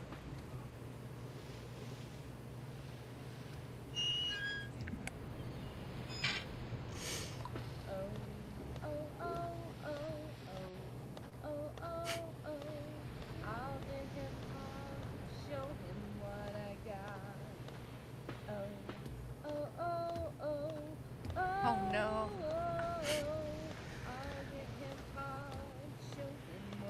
I remember I listened to Lady Gaga so much, Sean was like, you can play anything but Lady Gaga. I remember every time I tried to call you, I would just fucking hear your stop calling. Is that Chris? Who the fuck's Chris? A boyfriend of yours? Well, he never Look at remembers those what the fuck he was tooth talking marks. about. Had to be some kind of animal. Yeah, I had the munchies. Sorry. Wait. Oh, why did you walk away from me? It's just like, yeah, I ate them and leaves. You guys got something. Oh, cool. Just keeps leaving her.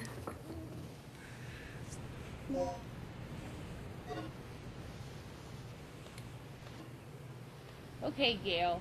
We need to talk about your diet. No more eating people and no more doing drugs. Hey, if I tilt my head a little and squint my eyes, you look pretty good. Thanks. I've been on... Wait. You're thinking about eating me. I'll have to shoot you if you think about eating me again. Okay, I'm going in here now.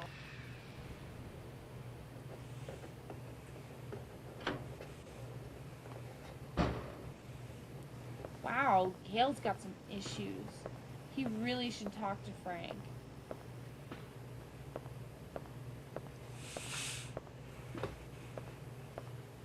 Oh, now I got problems. I got a puzzle. Okay, so there's a red, blue, green, and white lever.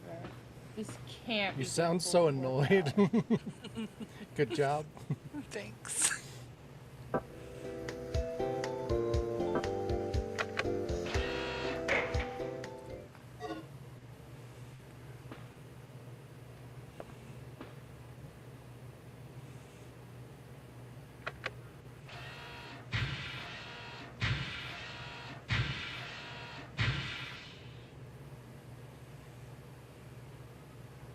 Slow. Yeah, I could use some pacing didn't there take a little long. bit. Now I head back to... Oh, oh, oh, oh, oh, oh,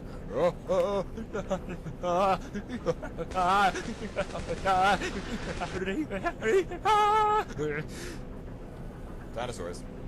Oh no, Gail's smoking weed again. Did something just move?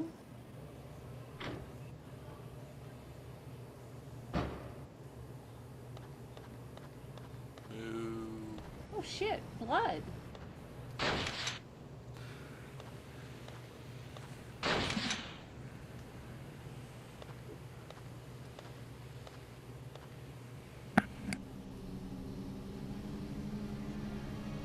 Gail, are you mooing? Moo. Moo.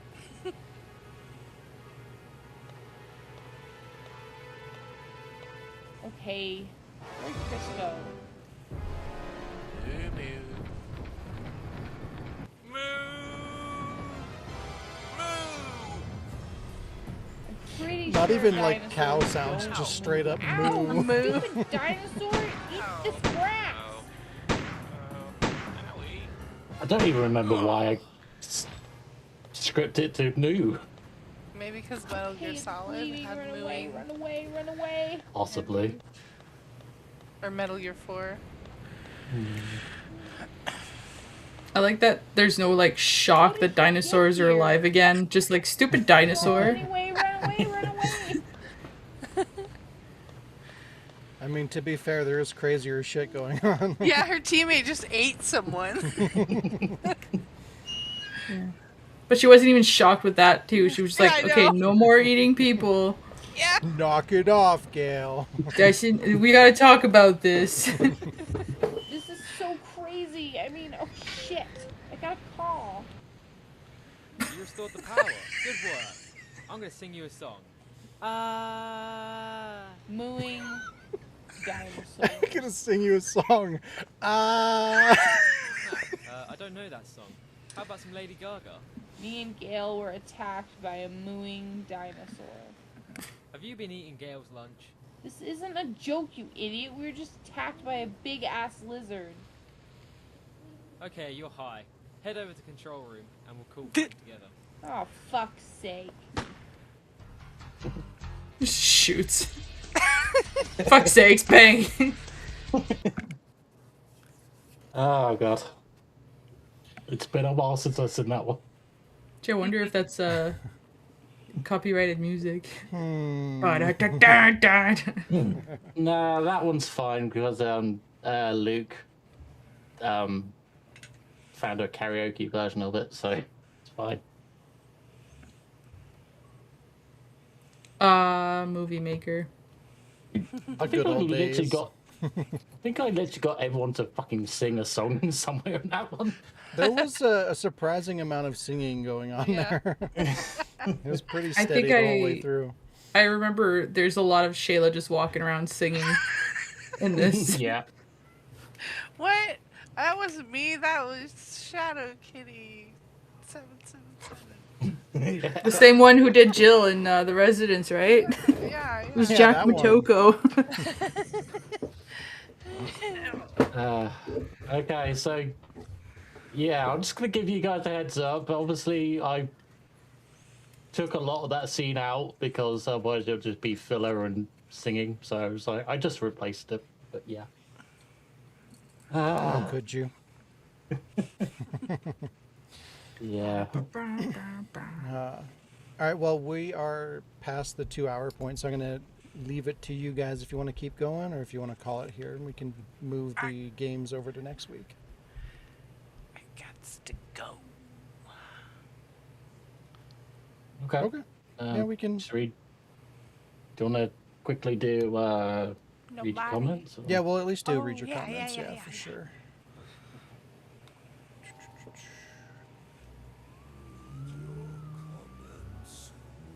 Whoa. Nope. That doesn't belong there. Oh. All right. Yeah. So they're all from a duel, season 1 thing. So first one is from Clam Snail. or Clams Nail. I don't know. Comment is Foundation Early Brain Rot right here. 10 out of 10. Aqua. Yes, Aqua. Do you consider brain rot as a compliment for dual RE? Hell yeah. Yeah. It's my contribution to society. I don't know. I hate the fucking generational talk shit. Brain rot. It's just Okay. YouTube poop. Yeah, until someone else comes up with something else to say. All right, next one. Swaggy P 1846. Good year. I always come back to these videos. I miss the days of YouTube. So, question 2: which YouTube videos do you guys find yourself going back and rewatching, despite how many times you watched it? I mean, I can watch The Residents over and over and over and over again. And I have to say, probably, definitely the Lickisto. Of all the ones. I fucking love that one so much. The Lickisto.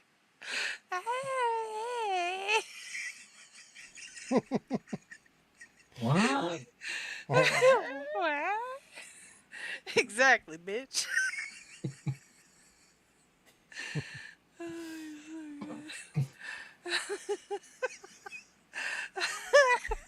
Like, I can't even, like, when people just, like, talk about liquor stores in real life, in my head, I'm like, the liquor store.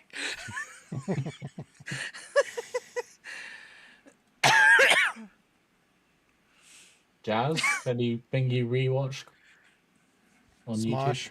YouTube? Smosh. There's lots of stuff. Yeah. Oh, sorry. Yeah. No, go ahead. I was gonna say, if we're talking about outside of machinima stuff, then yeah, there's like lots.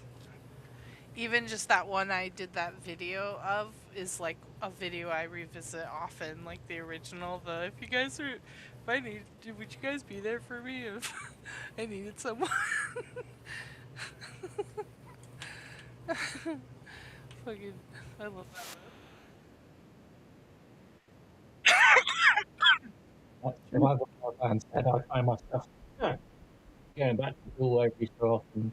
It's one thing that always brings a smile to my face. Oh, shucks. Fucking love Tool. Sean, anything? You know, I was trying to think. I don't really spend a whole lot of time on, well, watching anything really. But like even just like YouTube, like I don't know. Usually when I go back to something old, it usually has to have a purpose for me to go back and do it. So I typically watch like our older shit, you know, like I'll watch, you know, Dino Stupid Crisis, or I'll watch fucking Diary of Rebecca Chambers or Elevations, but like, yeah, I don't know. I don't spend a whole lot of time really on YouTube looking at like I do. things that don't serve a purpose, just because time is evil and it goes so fast and there's so limited amounts of it. So yeah, I don't know. Like I have a lot of fond memories of like older shit and like Ego Raptor and just like that whole era of YouTube that I, you know, kind of grew up with and grew and became Charlie a creator K. during. Unicorn. What's his name? Max Forrester, whatever the fuck his name is. Like just stupid, random, weird shit in that era of YouTube. It was just like, it was such a fun time where just everyone was so dumb and experimental and just like so many people were just willing to go out and make some dumb shit.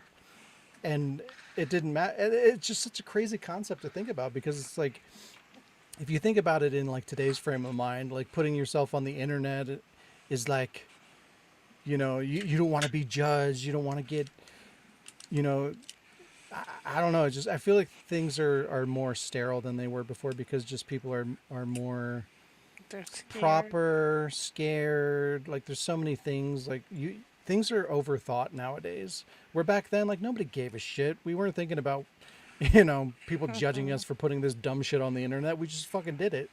And that just resulted in so many fun evergreen things that are going to stick with people for like their entire lives. And that's just something you don't really see a whole lot anymore. Like you see everything is more polished than it's ever been because of that, because people approach things from a different mindset of like, oh, I've got to make sure that this is good, everything's sound like sanded down, and like not going to offend anybody and this and that.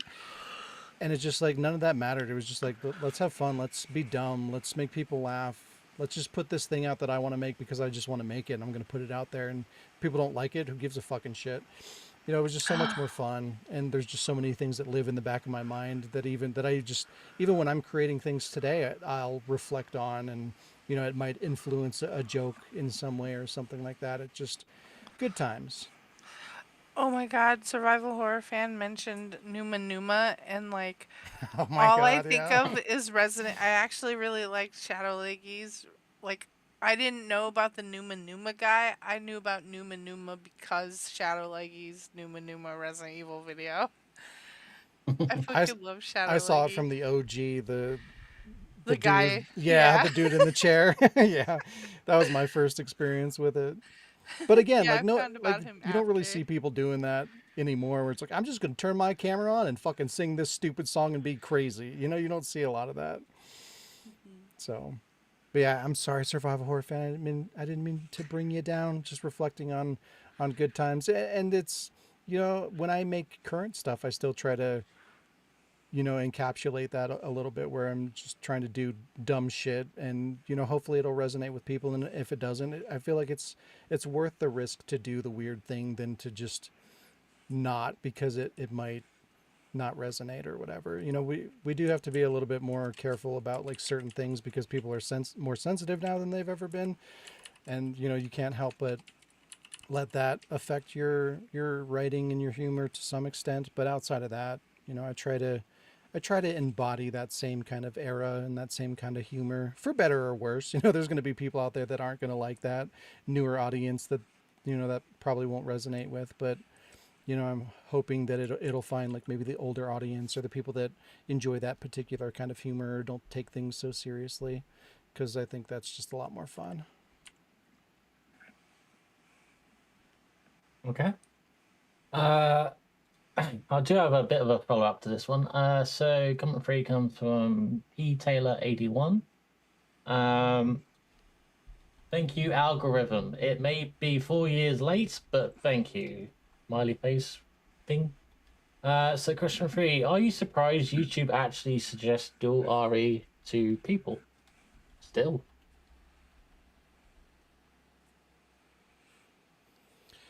Yeah. Yeah, I got a. Oh yeah, that's the one. Yeah, I saw that one pop up, and yeah, I was kind of caught off guard. I was like, "What the fuck? A new person actually found this through the algorithm? How?" Yeah. I didn't think that was a thing that would happen ever again. So yeah, that's kind of encouraging to see. I I didn't think I would ever see that again. So hopefully that continues to be the case, because it'd be nice to get more people to come around and take a look at the videos and the content and the new stuff that I'm making. So Yeah, I mean, that's why when I saw that message, I was like, oh, hang on, okay. So let me actually find out if he did generally not watch Duel before or anything like that. And yeah, he didn't. And then I just like asked him, okay, cool. Is there anything you want to ask? And he said, there's nothing really, but he did say, how come you sound like National Dynamite so much? National Dynamite, Napoleon Dynamite. Yeah, that was it. I've never understood that. I've heard that a couple times, and I kind of get it a little bit, but like that never even dawned on me until somebody brought it to my attention. So I don't know. It's weird. See, I don't know what that is, so like I can't picture it, but Maybe it's because Leon is like, you guys are freaking idiots. Maybe. Yeah, I think it's like, more like what some the of hell the is with this delivery. goddamn village? God. yeah, I think it's some of the delivery. Yeah. Vote But, for Ashley to get murdered. Yeah. Because Napoleon Dynamite's one of my favorite movies, like, ever. It's but so I funny. don't, like, hear the Napoleon Dynamite thing with your Leon. I think it's just the gritty teeth and the tone. Yeah. Like, they're like, fucking idiot. Yeah. Yeah, initially, the first time I heard that, I was kind of insulted. I'm like, what the fuck? But, like, then I thought about it, and I kind of got where they were coming from. But, I mean, I think over time, too, I kind of dropped that. Like, the more I leaned into the character and got better at voice acting and stuff like that. But, and again, for better or worse, I feel like there's probably some people that didn't like that. But, I mean, that's kind of inevitable where, you know, I'm going to hopefully get better at what I'm doing as time goes on. And We need a video of Sadler throwing a steak at Leon's face. Salazar says to go home. Ashley, eat the food. Oh, that was read your comments. That was not a good impression. How dare you?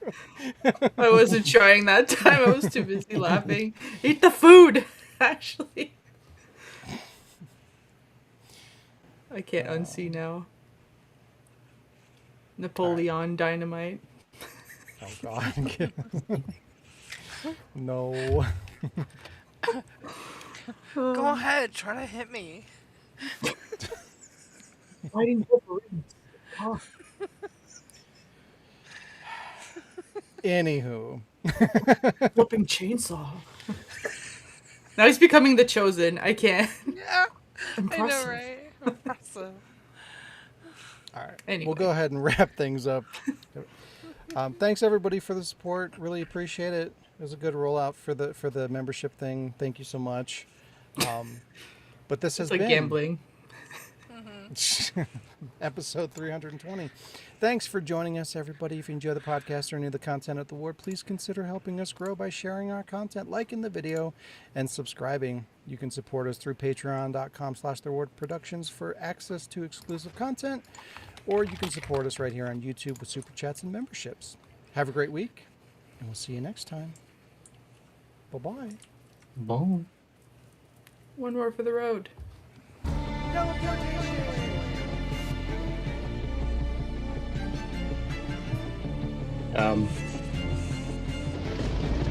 Was it a countdown? I don't know, but I was dancing. So. I know I was dancing too. Welcome to 321.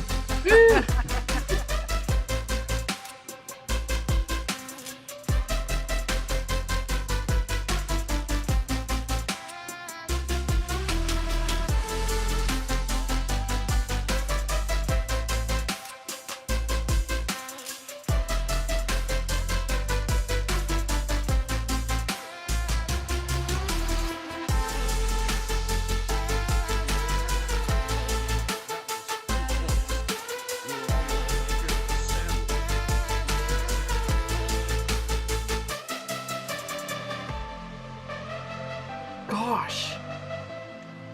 Idiot.